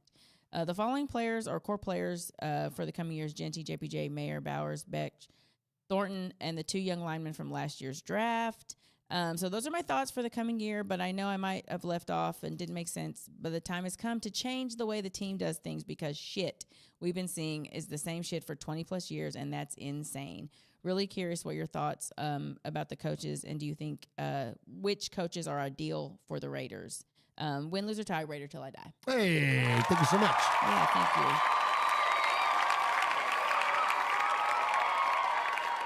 I can't even think of who would be a good coach. Well, I've got those offensive guys that I mentioned a handful of times. Yeah, because you've mentioned Kingsbury, I think, right? There's Cliff and Clay. Okay. Not Cliff. Well, Cliff Kingsbury, yes. Kingsbury, yeah. Then there is Clay and Clint Kubiak. Okay. We're just getting in all those. Yeah. Just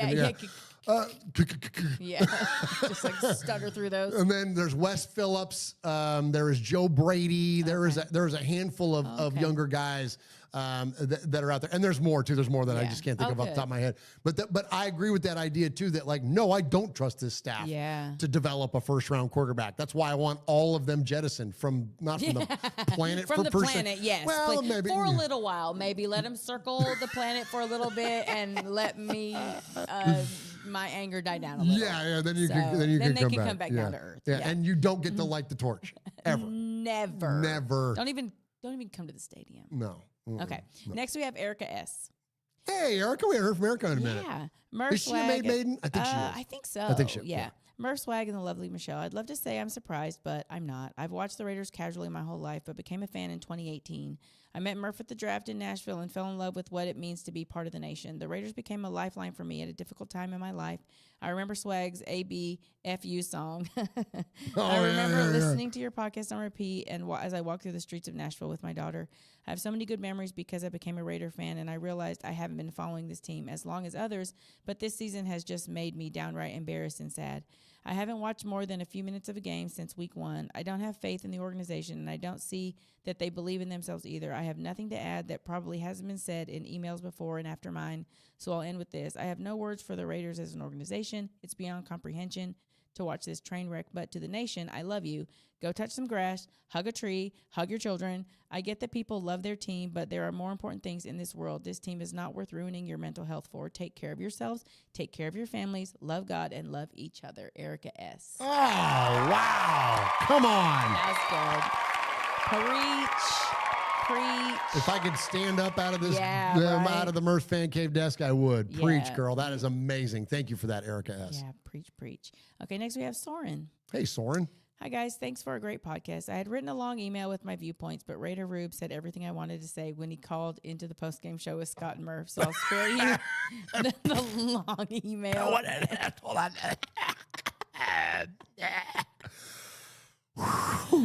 He agreed with everything he said. Everything he said? He said everything. He said he is preaching. Oh, well, that's one thing you could say about it. Yeah, he said, I agree with everything. He said, everything he said. Well, everything. maybe the two of you could start a podcast. Everything. If Raider Rube would let you get a word in. Then he gave me permission to cut down his email because it is rather long. If you're hanging out with Raider Rube. What if Raider Rube would ever listen to our show? Or if he just listens to Silver and Black Today long enough to shit on me. Listening. He's a secret. He's a hate listener. He's alert. He's just so he can gather up some ammunition for the first time we do a post game show together. And he could just be like, see? He'd be one of those guys. Yeah, see? Literally. Yeah. No, seriously. I do, however, want to talk about... Much love, Raider Rube. Yes. I do, however, want to... He might be on the list with those other guys. He might be. He might have to with Tom Hanks, and there's a couple of former podcasters, and one or two current ones. Let's see what can I think of. It's like Billy Madison, the list. Steve Buscemi's writing on the wall. Yeah, okay. You better make a phone call there, otherwise I'm going to stop putting on my lipstick and draw through your name. Yeah, or not draw through your name, but quick. I'll draw through your name. Yeah.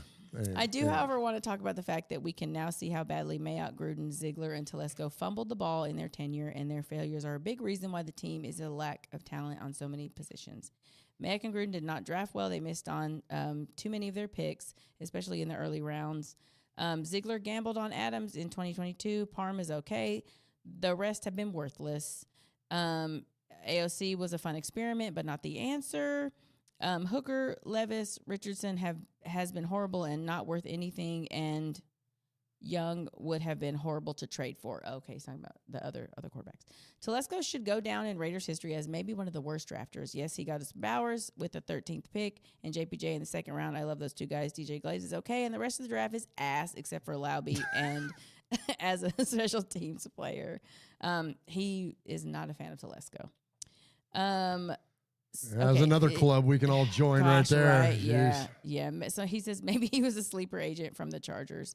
It's a travesty that we did not get a quarterback, even though we only had the 13th overall pick. Could Spytek have traded for Dart this year, maybe, but I cannot fault him for not trading down to get Dart since not a lot of teams were willing to trade up to number 6 with us. So he says, my point is that very seldom that we have a year with multiple legit quarterbacks. So when there is a year like 2024, you have to jump on the chance. Maybe 2026 will be such a year. If not, then we will have to wait until the right year is there. So I have no problem with Spytek this year, and 2026 will be exciting because I agree with you guys that we need to find a new, young, first or early second-round quarterback, and we need to take a swing. But one thing is that we want to take a swing, but if no other team will trade with you, then it is a bit hard to swing. I will never want my Raiders to tank. We need to try to win every game. I do not give a shit about how it might affect our draft position. So F you, Adam Hill from the LVRJ. I don't know what that is. Keep up the Las great work. Vegas Review Journal. Review Journal, yeah. Keep up the great work and I look forward to the next episode. Soren. Hey, Soren. Thank you, Soren. Thank you, brother.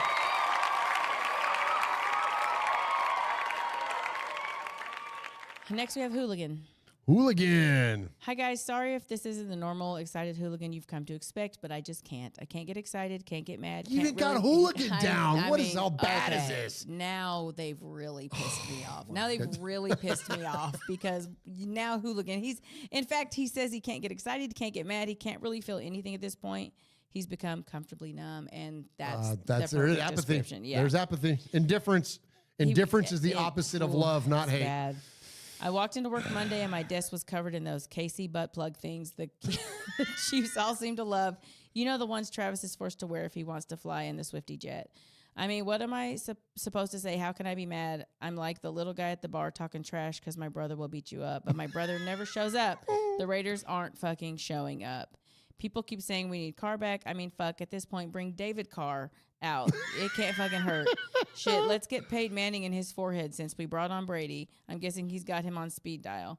They won't change anything, though, because for some unknown reason, we've sabotaged an already challenged O-line by playing musical fucking chairs. Oh, gosh. Jeez. Yeah, we didn't even get to that. Right. And no, I don't think a good O-line would fix our QB problem either. Geno is not the one. I was wrong. I'll admit it. I thought he would be a decent bridge and with consistency could even be an okay mid-term starter while we sought out a franchise rookie quarterback. I mean, we all thought that. Yes, 100%. Can we stop playing games figuratively because we obviously didn't play Sunday and just play all the rookies and see what happens? Again, Come on. What does it matter? I know we're not mathematically out of contention, but with other 2 minutes on the clock, the Chiefs kneeled the ball. Sometimes you just got to know it's over. Thank God I've got this to look forward to each week. If not, I think it'd have to result to self-medication. I hear those edibles can make bad days more interesting. Anyway, I digress. Murph, I'm sorry for the need to for the bleep machine. Oh, I don't think you cussed. Oh, he did cuss, but That's we good. didn't. We don't bleep anymore. No, I don't bleep anymore. I love People talk how they talk. Yeah. I love my Raiders, the nation, the shield, the black hole, and believe it or not, I'll never stop rooting for this team. Other fans will never get it, but this shit is forever. If you aren't now, you never were. Raider Nation for life. Hooligan out. Hey, thank you, brother Hooligan. Okay. Yeah, man. The Hooligan's one of those, like Hooligan, like Donovan, Miss Wendy. Like Jacob from Fresno. Mm-hmm. Like there are a handful of folks that have been around this show that it's just like when you start losing them, yeah, like it's one thing to lose us. It's bad. You start losing them, like you done fucked up. You have fucked up. You man. know? It's bad. That means it's bad, guys. That's like the scale. Like if there's a scale of the Raiders or we're in a bad place, we're in the bad place. Yeah, 100%. We are fully entrenched in the bad place at this point if Hooligan's out. Yes, Yeah. 100%. We got a super chat in there while you're reading Hooligans. Justin again. There, we appreciate Justin and the good folks at HTO. I'm fucking pissed, and this podcast has validated that. Yes. I'm holding on for dear life. I'm sick of eating at my favorite childhood restaurant and going home with food poisoning. It's bullshit, Mark. The $10 donation. No, seriously. It is nice to know that we're all sort of on the same page, from what I understand, except for the phone call that you got cussed out on. Oh my gosh. But, okay, David Kinross is next. I've never been yelled at like that. Oh. Yeah. Oh. Murph, Jeff, Michelle. It's okay. I forgive him. We love that guy. Are you going to play it? No. Oh, okay, because no. well, you're going to tell me who it is, and I'll decide if I forgive them. Okay. I forgive them. Okay, well, good for you. Yes. Because I love Raider Nation, and I love the passion of Raider Nation. I just don't love it when it's a vulgarity-laced directed at me. Then I feel a little different about bummer. it. Yeah. All right, this is David Kinross. Love the entertainment and the analysis. I can't join the show as I'm in Scotland and too damn old to keep my eyes open beyond midnight. So I thought I'd send some thoughts on mail whilst on vacation. Oh, whilst. We're in a position now no one predicted. You guys That's a are hell of a word. Yeah, I'm going to throw that one in there. We need to get more whilst in here. I'm going to start throwing that in every once in a while. We're in a position now no one predicted. Whilst we're sucking. Whilst we're talking. Yeah. Oh, Whilst the Raiders are in the trenches of freaking ineptitude. Ooh, we need to put that on a shirt. Wow, ineptitude too. Trenches of ineptitude. We need to put that on a shirt. We do. Yeah. We're in a position now no one predicted. You guys are so right. Frustration at how far off the pace we are as a team has turned into indifference. There's a lot of indifference talk, and that's sad. That's sad. That's the worst. And we have a guy at the helm who claims that better is around the corner, yet no one sees any evidence. So what's wrong with the Raiders and who's responsible? Okay, so he's about to go pretty in depth about who he blames. So I'm just going to touch on who it is and maybe one or two things. So Mark Davis off the rip, which obviously, because he says he's turned the corner as an owner, but he's responsible for the decisions that have continued the dysfunction, and that's real.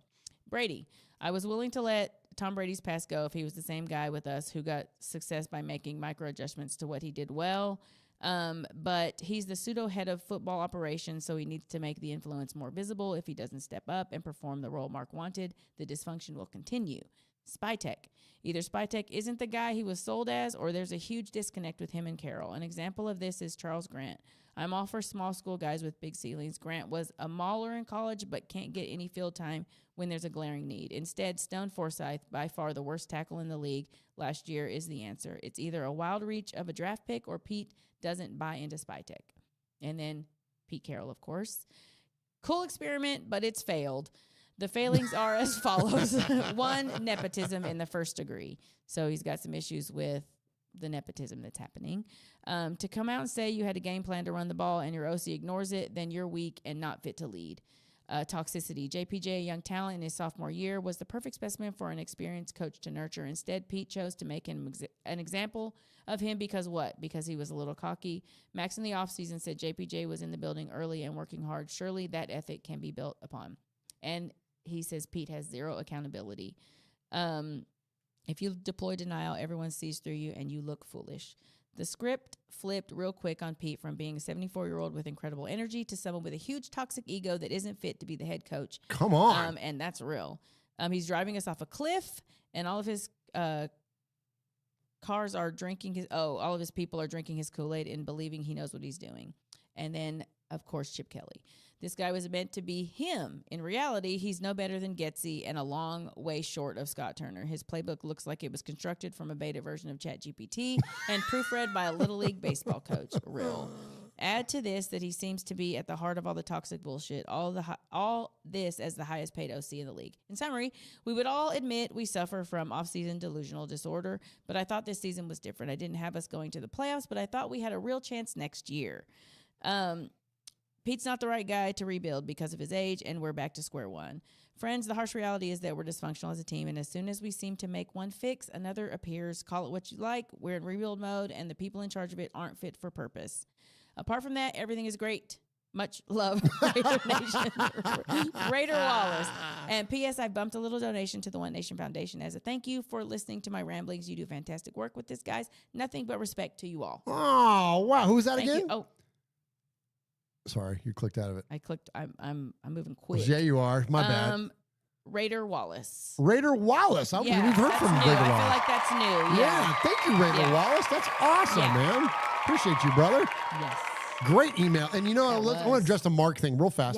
Yeah. So Mark he's caught a lot of heat for a lot of years now. Yeah. And I've always been an apologist for Mark. And I've always said that, like, he's trying to do the right thing. I'm not saying that every decision he's ever made has worked out, but I really genuinely, I'm still kind of on, much lesser than I have been in the past, but I'm still a little bit on the Mark Davis apology tour here because, listen, no one wants it more than him. He's literally the biggest Raider fan on the planet. Like, no one's a bigger Raider fan than Mark.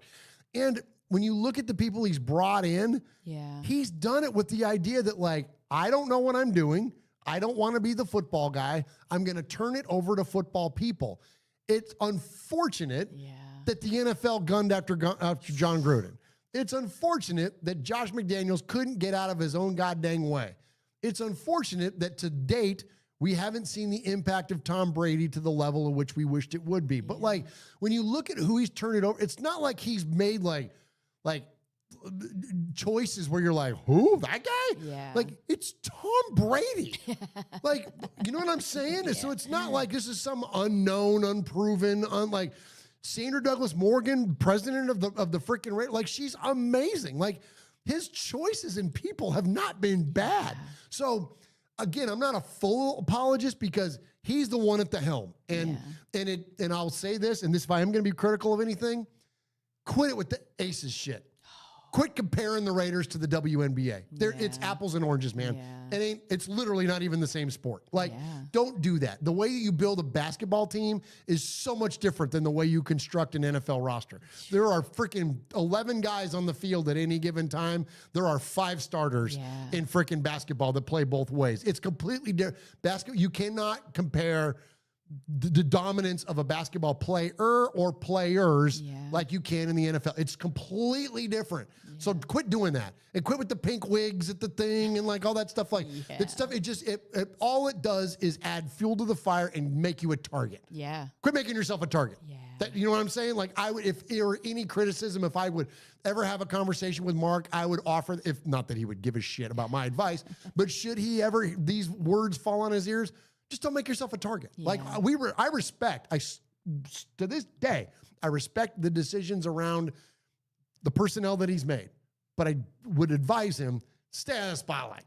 Don't be dancing and doing all that shit. And like, I'm not telling you don't be happy or whatever, live your life, man. But like, just don't make yourself a target. Anyway, he likes to make himself a target. He definitely does. I don't think he realizes. Okay, next we have Martin. Hey, Martin. Morning, friends. What to say after a week like that?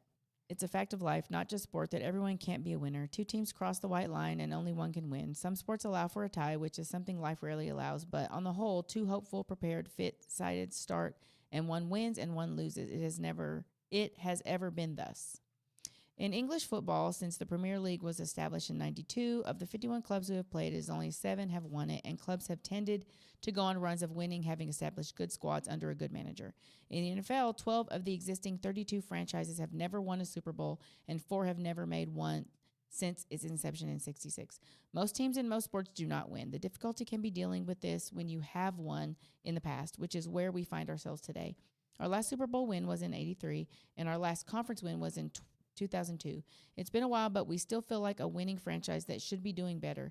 The reality is that we've not been a consistent winner since the 70s and have had to watch whilst, oh, there it is again. Wow, 2 whilsts tonight. You guys are so smart. Whilst the likes of Pittsburgh, New England, and Kansas City have had their golden years. Imagine being a fan of the Cleveland Browns. Established in 44, they contested their first 10 successive championship games, winning 7, and played postseason football 14 times, but have never made a Super Bowl. Since their reboot in 99, they've had 3 playoff games, winning 1. That's it. 17 years of next to nothing until 2020, when they lost the divisional playoffs to the Chiefs. In that time, they've had 10 full-time head coaches and 41 different starting quarterbacks. Gosh, 41 starting quarterbacks. Wild. And we think we got it bad. Right? I mention all this not because we have any interest here in the Cleveland Browns, but to emphasize that success in sports is pretty rare and sustained success rarer still. I'm sure most Browns fans would gladly give body parts for the kind of success the Raiders have enjoyed, yet here we both are struggling to find the formula that will turn our organizations into winners. If anyone knows the answer to this puzzle, then they've not told me. Sorry. History throws up relatively few Andy Reid's, Bill Belichick's, Don Shula's, Tom Landry's, and John Madden's. Pete Carroll's resume looked pretty good until he got here, and even Marty Schottenheimer's couldn't help the Cleveland Browns.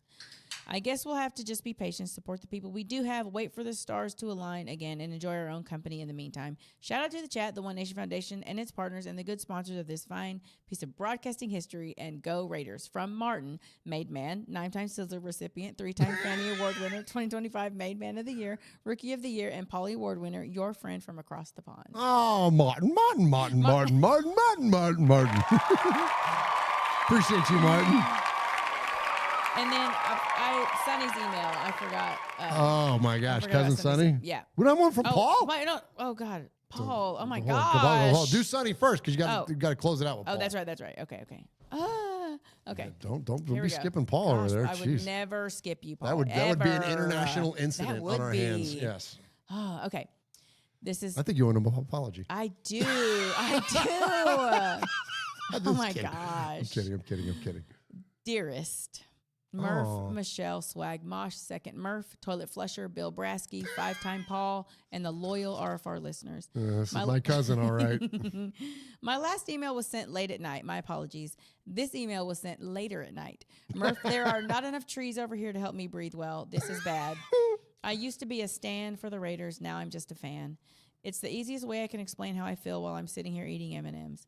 I was born into this shit, you know. It's an identity, a culture, a connection to elders whom aren't here. Whom? Gosh. Wow. What is everybody? Okay, I need to step up my English game. I know. We should probably start reading. Maybe I should pick up a book. Get off TikTok. A connection to elders whom aren't here no longer.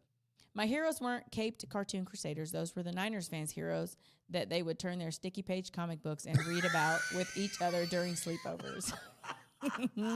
My heroes were jukebox light reading the playbook type Come guys. on. They were glue on the hands guys, Oakland Misfits in a second-class stadium, underdogs with the fuck you motor, us versus the world mentality, our way like Sinatra. The Raiders are a fucking mindset. Sign me up.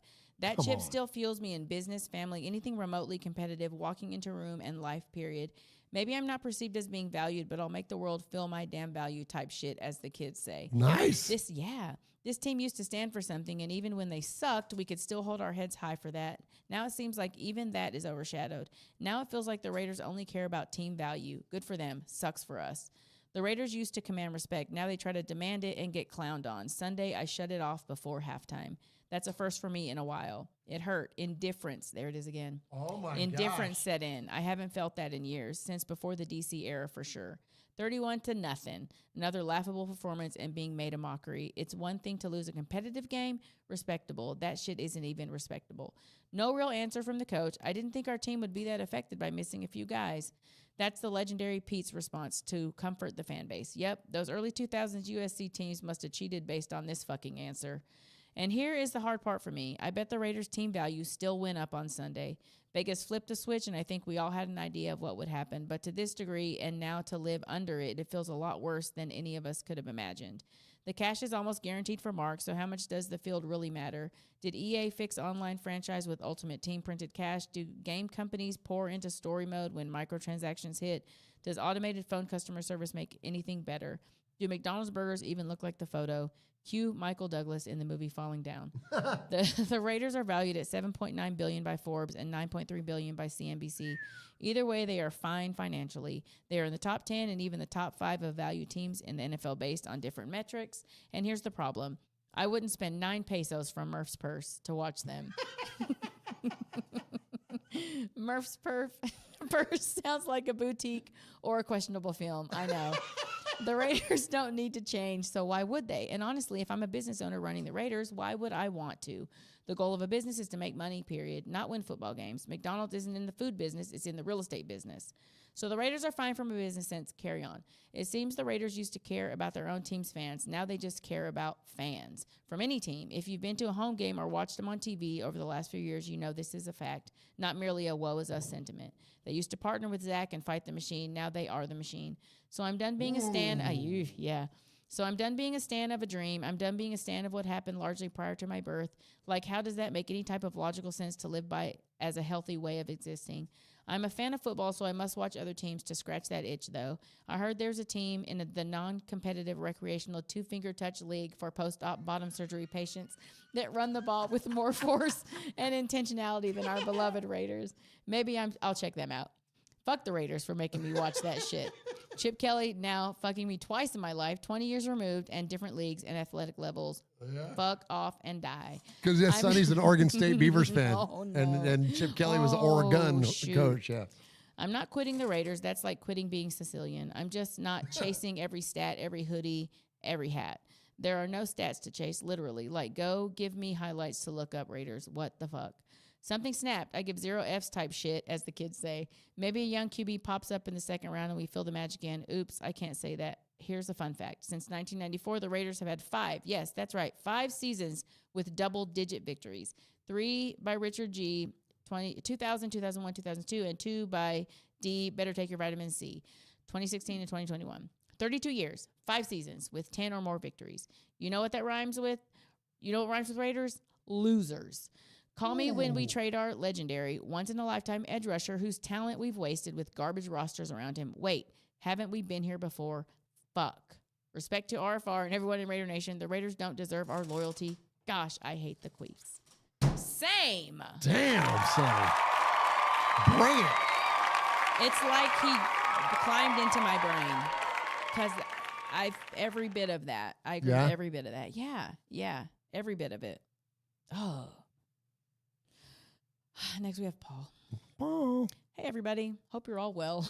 No. We're well, Paul. We're well.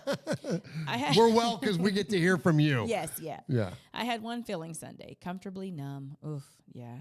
I expected the result, and I wasn't surprised by the performance. Maybe the severity of it shocked me, but nothing else. A caller on Scott and Mo's show described the Raiders as the silver and bleak. That sums it up, really. The Chiefs didn't even get out of second gear, did they? I said last week that if we were going to come close to anything positive, we needed to evoke memories of Jack Tatum, Skip Thomas, Twos, and Lyle Alzado. Well, that didn't happen, did it? What did happen was an embarrassment to those legendary names. What I believe should happen going forward is what others have suggested. Bench the older guys, run with the younger elements of the roster, and develop them to see what we've got. If we have a coaching staff capable of development, that is. The reason it won't happen is because if Pete Carroll did it, then it would be an admission of failure. One of his brain fart comments after the game was along the lines of, we wanted to go along and stretch the field, but they didn't allow us to.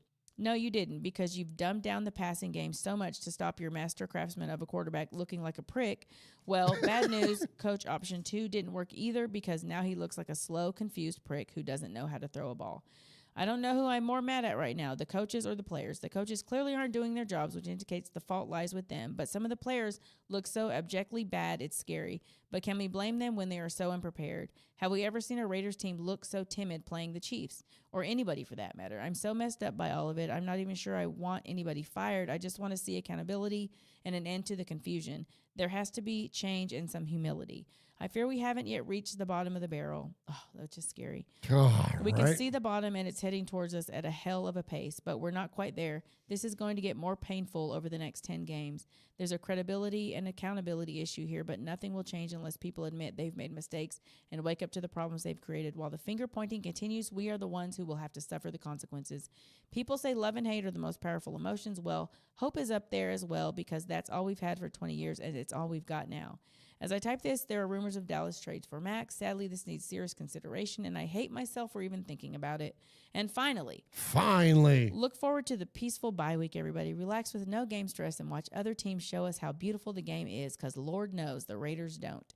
Stay safe, RFR family. Love you, Raider Nation. His Lordship, the Royal Scribe, Paul Edgerton, Shropshire, Mississippi, Polly Award winner 2019-2022, Foggy Glasses Award winner 2020, Made Man of the Year 2024, RFR Maverick Award winner 25, BRT Sizzler scorekeeper, proud made man, five-time Times 5 winner of the Raiders Fan Radio BRT Sizzler Award. Attaboy, Paul.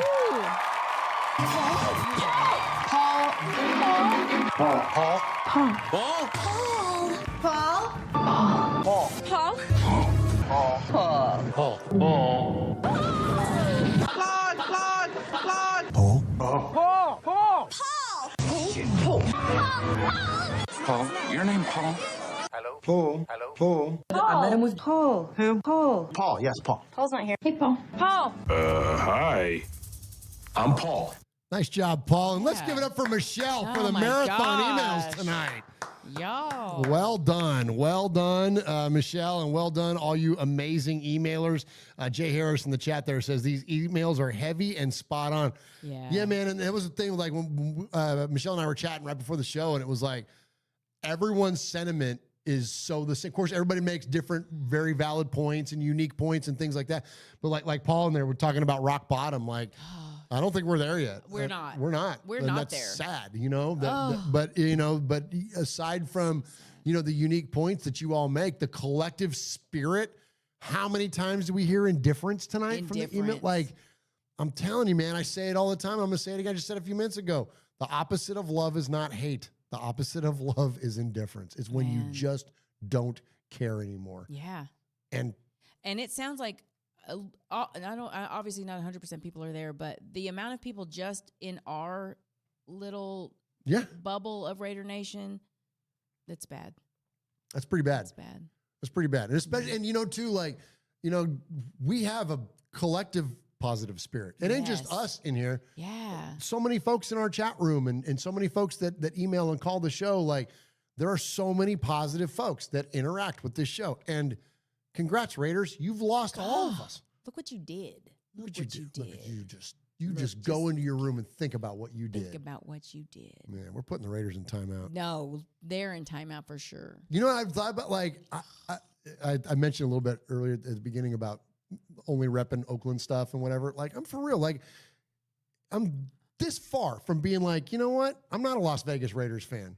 I'm an Oakland Raider fan. For you, I'm a Los Angeles Raiders fan. I'm a fan of what the Raiders were. Yeah. I'm afraid of the spirit.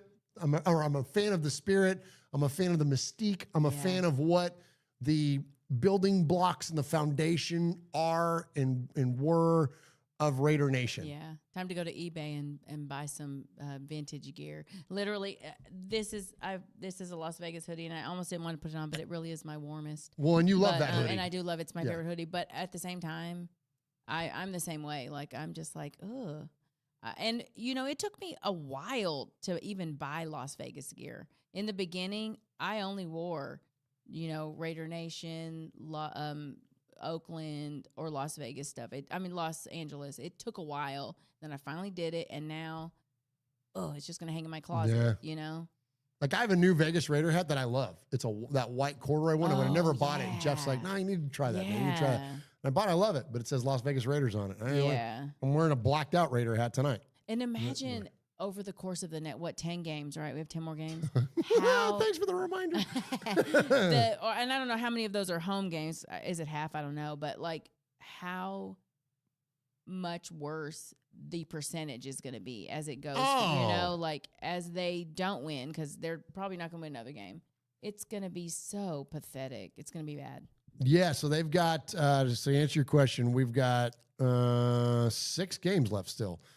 Oh, 6 home games? Yeah. So we've got the Jaguars on November 2nd. We've got the Browns on the 23rd, Cowboys on the 17th. I'm not joking. If Max gets traded to the Cowboys, there will be 80% Raider fans for Monday Night Football. 80% Cowboy fans for Monday Night Football. So we got the Cowboys. You got the Broncos on December 7th. And then the dates to be determined. But you got the Giants and the Chiefs to close it out. Good. And you watch, it's going to be decked out in red. It's going to be decked out in orange and blue Christmas on the 7th. Yeah. And then the Giants, I don't know. I'm assuming that New York fan will travel. Yeah. I'm assuming that. Yeah. Because especially, like, they're not, I know their record isn't fantastic. Yeah. But they got a young, exciting team. And at that time of year, I'd want to leave. You'd want to get out of New York, go somewhere. Yeah, not that it's like, but at least it won't be snowing and. Yeah. I mean, it ain't warm, but it's cold and windy. But it ain't like you said. You ain't digging out your driveway. Exactly. Yeah. So no, wouldn't be surprised, man. So yeah, I'm with you, man. That's.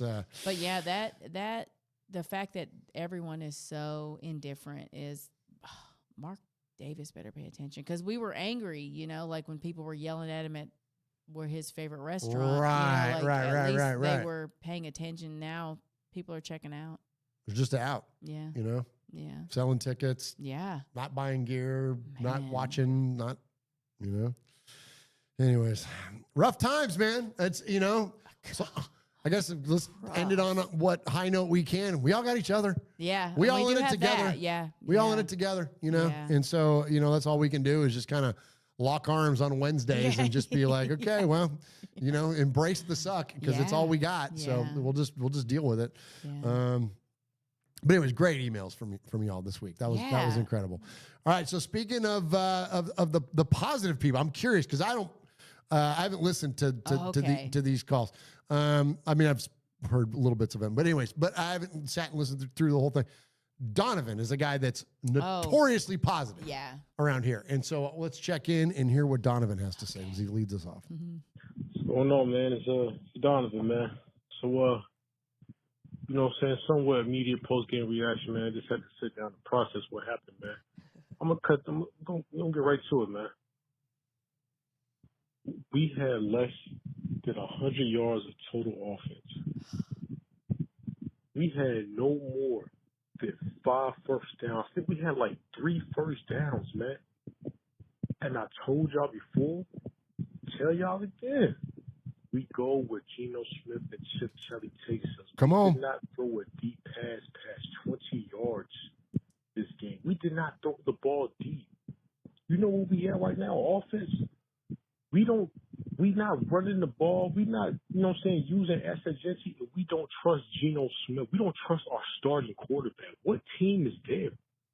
What team doesn't trust their starting quarterback and not utilizing their rookie that wants to get the ball? That utilizing the run game. This is what we look like on offense. Hey, defense. Hey, look, man. I mean, Max went down. In the second half, Max didn't play, and it was still, you know what I'm saying? We didn't get blown. I mean, look, A.J. Cole showed up. He did his job, but damn, man, where are we at as a team, as a franchise?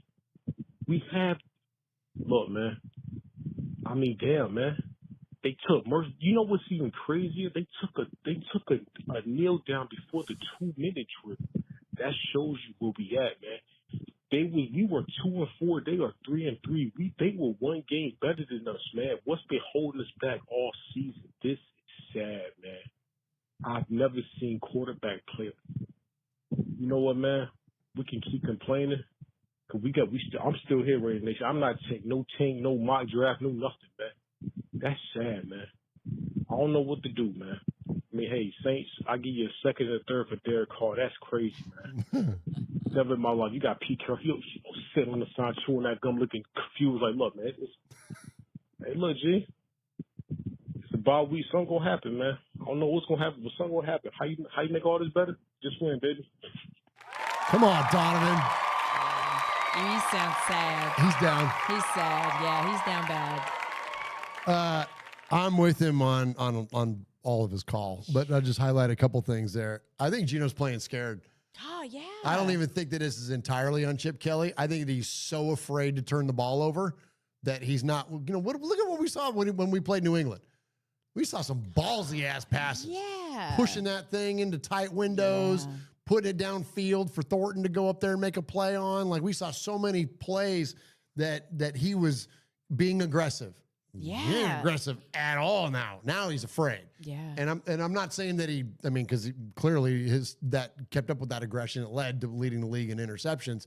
But now you've got somebody that's just, shell shocked effectively. And then not using Ashton Genty. I'm with you, Donovan. It's blown my mind. And again, to go to the whole, the draft, being confused about the draft. Like, if you're not going to use them all game long, then why did you draft him? Right. Why didn't we draft an offensive lineman instead? Like, I still love that Genty pick, and I'm glad they drafted Ashton Genty, and I'm glad he's on the football team. But damn it, run him in the first quarter. You're on the road against your arch rival. How do you do that? You got to grind the clock up. They have a high-powered, badass offense. Keep them off the field, and you keep them off the field by running the football. And then then they try to run play action out of it. They're trying to run play action with Geno. I'm like, you haven't ran the football. You can't fake them out with play action when you're not running the football. That's so stupid. Yeah. So stupid. So it's beyond stupid. It feels intentional to be so stupid. It's weird. It is weird. It's weird. This damn team is freaking confusing as shit, man, I swear. All right, next. Mojo's in the chat. What's up, Mojo? Welcome in, brother. Yeah. Next up, let's get to our buddy Josh in the East Bay. Hey, RFR fam. This is Josh in the East Bay. It is the Monday after the Kansas City game, and we're down pretty bad. That was a brutal game to watch. There's not a lot of hope right now, but I had an interesting interaction this morning that I wanted to bring to you guys because it's from an outside perspective. Okay.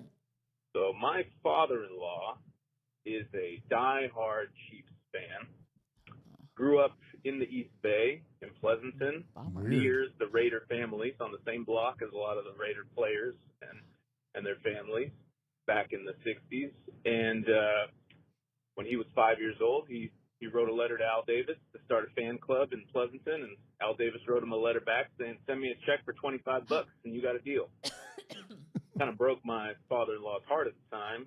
And so also the Raider wives, I guess, were cliquish and were not nice to my father-in-law's mother.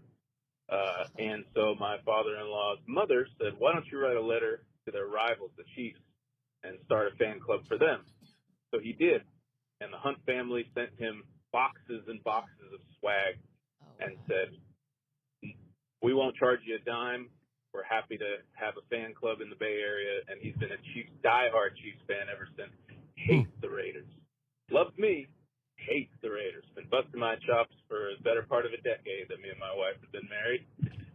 Anyway, I prefaced that to tell you this. My father-in-law is also a coach, longtime soccer, track and field coach here in the East Bay. Reads a ton about coaches, always trying to get better at coaching. So he's reading a book right now. I forget what it's called, but the first chapter is about Pete Carroll and his philosophy and everything, and just the way he does things. And my father-in-law, who would never, ever give the Raiders a compliment, told me this morning as I dropped my son off for him to take my son to daycare.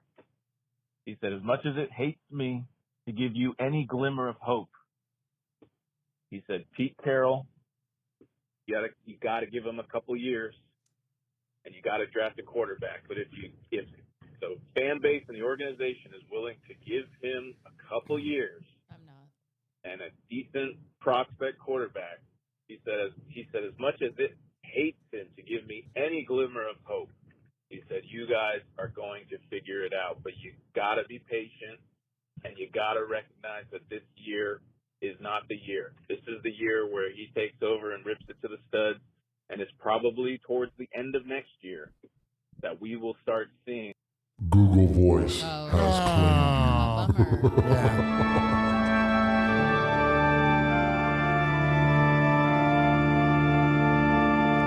All right, you only get 3 minutes there on the voicemail before Google cuts you off. But the spirit of it, I think we got the idea, is that I hear you, and I respect an older coach. Like, I get it, and I get that from Mosh a lot. Like, Mosh was a lifetime coach and is a coach apologist, frankly, about things, and talks a lot about that. About it, you have to give coaches time, and you got to let things play out, and all that. And I totally understand that.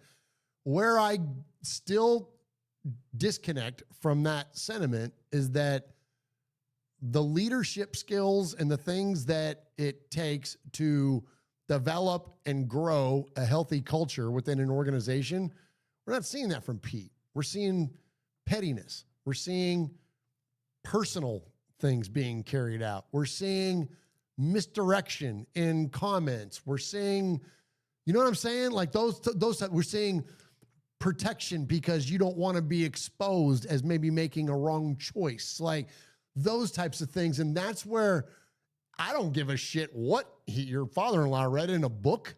What we're looking at now and the messages that we're getting from Pete Carroll, they're not good. Like, those aren't good things. They're pride-driven, egotistical statements that don't jive with the things that we're seeing with our eyes. So that's where I respect it, but it falls apart on me. No, and if Pete's intention was to tear it down to the studs, then he should have said that at the beginning of the season. He didn't come in and say that. He came in and said, we're ready to win now. We're going to win 10 games. Or I've never won. Whatever I've never won less than 10 games.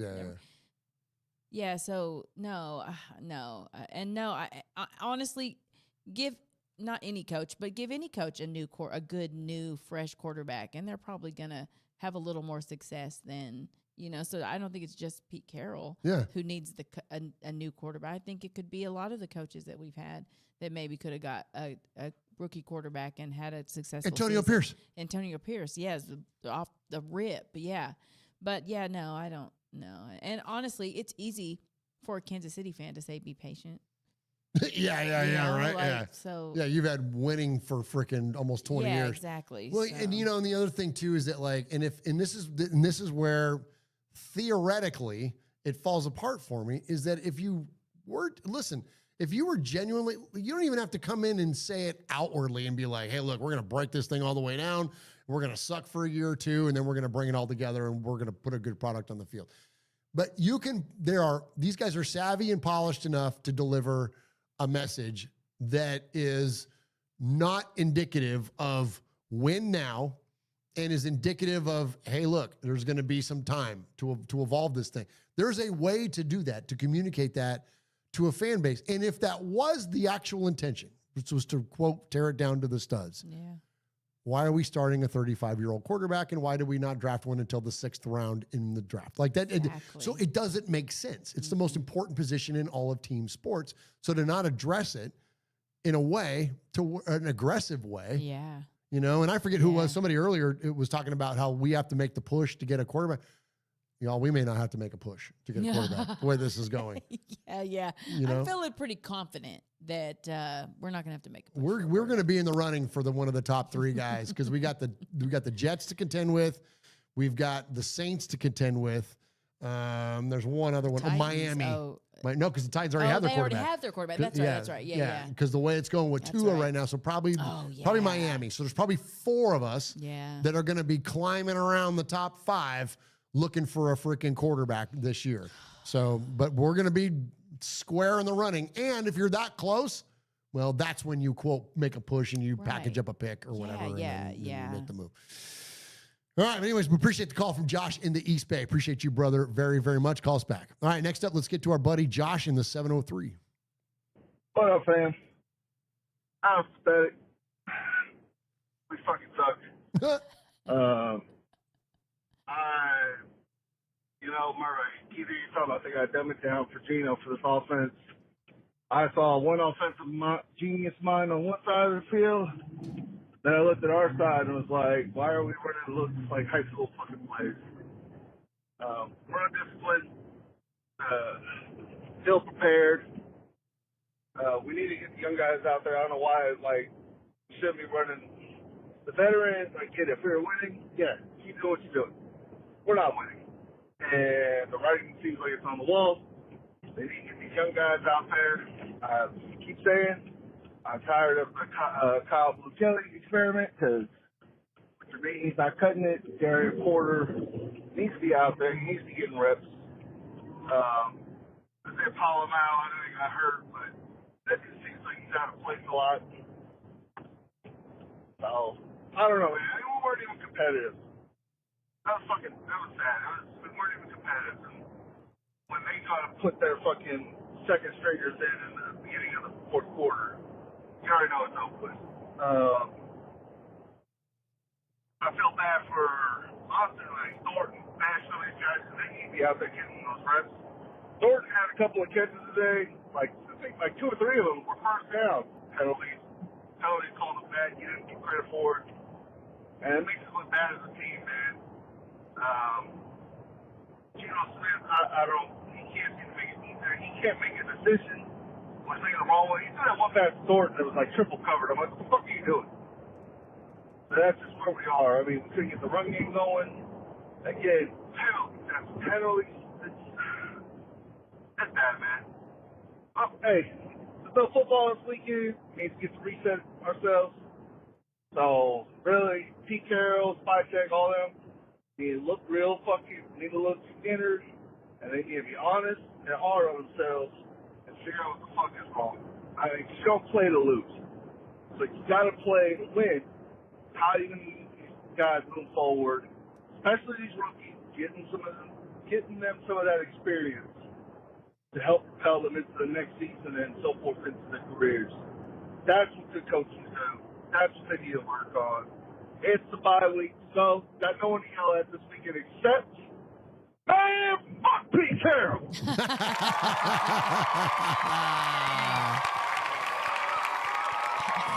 That's funny. Yeah, I'll get down with that one. Yeah.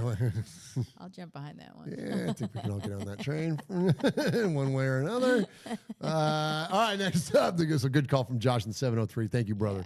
Last one we got for the night before we get to the Sizzler. And Man, Michelle, it was a 2.5-hour show tonight. No. In our feelings. Well, it was an hour worth of emails. So. Well, that's true. That's true. All right, last up, let's get to Jay in PA. Hey, guys. Jay from PA. That was depressing. That sucked. That was ass. That was as much ass as ass could be. I don't even know where to go from here. I expected it to go that way, but even with the expectation of it going that way, what do you do? Like, how do you look at this? At 74 years old next year, is Pete Carroll going to want to do a full rebuild? Is he going to be around for that? At 29 years old, is Max Crosby going to want to stick around? Murph, I sent you a message earlier today on today's Monday showing you the cap breakdown. We both agreed that contract is very friendly and quite concerning. Yep. That I'm looking at it like if Max wants out, there's a way, and there's very little dead money. 100%. You got to look at it that I'm not saying I want him traded, so I don't want to, piss off any Raider fans, but it would benefit both parties. Like, I think that was part of the discussion and negotiations that the Raiders would only have to eat $5 million. Yep. 1 out of the 4 years, and the rest are all cap savings. Oh God, it's brutal. I mean, if it's up to me, if I put on my GM hat, I'm thinking it's got to be that full rebuild we've been talking about for weeks now. You got to bring in a young mind. You got to go get your quarterback. People who are calling this a rebuild, I question what you're looking at. Come on. Having a 73-year-old head coach and a 35-year-old quarterback. I don't know how that's a rebuild. Amen. 3-4 of the draft picks are inactive every game. I don't know how that's a rebuild. I think we're in for a long season this year and potentially next year. But as you constantly bring up, look at the Derek Carr draft. First year sucked. Next year we got a little better. And then that third year is when the Raiders took off. And I think that's what we have to set our expectations to if they could draft well. But thanks for interacting with me, Murph, on Twitter. Always appreciate you guys. Have a good one. All right. Good stuff there from Jay and PA. Good stuff. Appreciate you, brother. And I always love to hear it when we start to hear from folks that like you interact with on Twitter and social media and stuff, and then they show up on the show. Yeah, like that's cool. really, really cool. So we appreciate you, Jay and PA. And that's the, first off, don't tag me in any more "Do I miss Derek Carr" posts. Oh, jeez. Like, I don't miss Derek Carr. No. This is the thing about social media. Two things can be true at the same time. It was the right time to move on from Derek, and the Raiders completely fucked up filling his spot. Yeah. Like, both of those things are true. Yeah. So don't send me that anymore. But please, I've seen him. I get it. I don't miss him. I love Derek now, but I don't miss him. That whole idea that like that was the last time that we felt like we had that solid direction was when we drafted Carr, and I mentioned all the other guys earlier. Yeah. You know what I mean? Like that's the move. I think it's the only one that's worked. Yeah. In 20 years. So let's try that again. Yeah. We'll run it back. Yeah. There you go. Yeah. There you go. So appreciate you all very, very much. Thank you to all the amazing emails. Thank you to the phone calls. Thank you to the chat room in there. Mojo was in there, and he was asking about who were some of the top prospects. I mentioned him earlier. Moore out of Oregon, Mendoza out of Indiana, Ty Simpson would be my favorite, but I think he's going to go number 1 overall, and we may not have a shot at that, so he's going to be a Jet. The guy out of Alabama. But there is more. There's Lenore Sellers out of South Carolina, who I love, although he may not come out, because don't forget, these guys are making NIL money now. Man. So a lot of these guys. I'd never leave. They're right, exactly. They're going to stay there as long as they can, like Carson Beck. Yeah. You know what I mean? Now, Carson Beck, don't tweet me that guy either, because I've never really cared for Carson Beck. But anyways, the whole point being, though, is that there's going to be a handful. There's Drew Aller out of Penn State. Like there's other guys that are going to be on the radar for the Raiders to make a play for. So we'll see. We'll see how this thing unfolds. And we got a lot of college football still yet to go. We got conference championships and of course bowl games and all that good stuff. So we'll see where this thing ends up. All right, Michelle. You've got the tough job tonight because we award a Sizzler to the best emailer or phone caller of the night. And in Swag's absence, that is yours. Okay, I hate being responsible for picking the Sizzler because I feel bad because I feel like everybody deserves a Sizzler. But can Sonny win Sizzlers or is he? I would say if you're going to give him one, give someone else one too. Okay, well, I was going to give two. I was going to give Perfect. two. I wanted to give one to Sonny and I also wanted to give one to Erica S because she said, touch grass. Love your family, hug your family. Like, it's not worth your mental health. And I thought that was a really good message at this time. Absolutely. So, those two people. Good job, Sonny and Erica. I am the Sizzler. Sizzler. Sizzler. Sizzler. Sizzler. Sizzler. We are Metallica, and we are here for your Oakland Raiders! You know why we out here, and we ain't playing around today. From The Walking Dead to errant Jedi Knights, Raiders fans are a rogues gallery.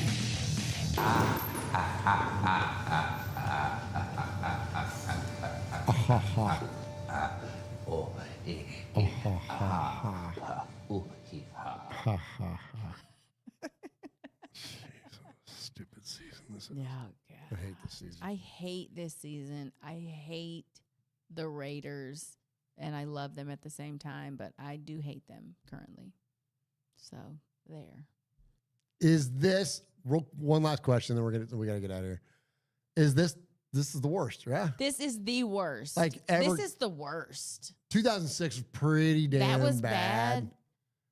This feels worse. It feels worse because I feel like I didn't have the expectation. I think that's what makes this is worse. Yeah. Okay, that was bad. Because it was But like, this Art feels Shell, like, worse. okay, he's going to bring us back. Like, he did so good the first time around. And like, okay, like, but we knew that we were kind of devoid of talent. We didn't have a lot going on there. Yeah, there were reasons. Yeah. But this was like adults in the room. Everyone's competent. You know what? Strike adults from the room. We are not using that phrase no Never. more. Like, no. I don't want to hear that phrase. I don't want to hear that phrase again anymore. You know, every time I hear that every time I hear not adults in the room, but no mo. Makes me think of Phil Collins. No mo. No mo. No mo. No mo. Yeah. No mo. No mo. I don't want to hear adults in the room. Done with adults in the room. In fact, bring some kids back to the room, I guess. I don't know. Bring 'cause we Antonio don't want Pierce no damn back. adults, That please. was at least fun. God, that was at least fun. Yeah. Oh, jeez. Yeah, this is the worst. This is the worst. This is the worst. Congrats, Raiders. Yeah, look what you did. Look what you did. Just go over there and go to your room and think about what you did. All right, Michelle, let's get the hell out of here. Let's get the hell out of here. I don't have anything positive to say except that it's the bye week and we don't have to worry about watching the Raiders lose. So that's a bonus. Next Wednesday, we're going to be doing the Halloween episode in my lounge where spooky shit happens all the time. So do something fun. Do something fun for Halloween. Go to the pumpkin patch. Go do something this weekend. Go watch a scary movie. Yeah. I don't know. Do something fun and take this off. Get this off your mind. Absolutely. Valerie and I have been doing a scary movie just about every night. Me too. Yeah. We did the, and not even always like scary. Like last night we did the Monsters movie. The one that Rob Zombie won. Yeah, we did that one. Like that was fun. Yeah. But every night we've been watching something. We did Final Destination, the OG Final Destination. Like, so yeah. But that's this time of season. Yeah, this time of year. fun. It's fun time to do it. And so. Yeah, I'm with you. We got our multicolored pumpkins up there. We're going to carve some pumpkins and do all that. But yeah, definitely check us out next week. It'll be fun. Mojo said the only thing that'll get him through this time is Murf and a top hat. Well, I'll have it on, man. We'll all be dressed up. Yeah, we will. We'll be in Michelle's Spooky Lounge, bringing you another episode of Raiders Fan Radio. So keep those calls coming. Keep those emails coming. We appreciate you guys so very, very much. Enjoy the bye week. We love you. And thank you. Oh, all the super chats. Thank you all the super chats and all the donations to the One Nation Foundation. And we thank you so much, everybody. Diego, Marcelo, Mark Thompson, Mile High Raider, Raider Way, Yoshi, Paul is in there. Ty the Raider. What's up, Ty? Raider Way is in there. Appreciate all of you so very, very much. We love you guys. We do. Go Raiders, I guess. Yes. Go Warriors. Go Dodgers. Get out, YouTube. Oh, turned and saw John Madden. Oh. And that made me sad.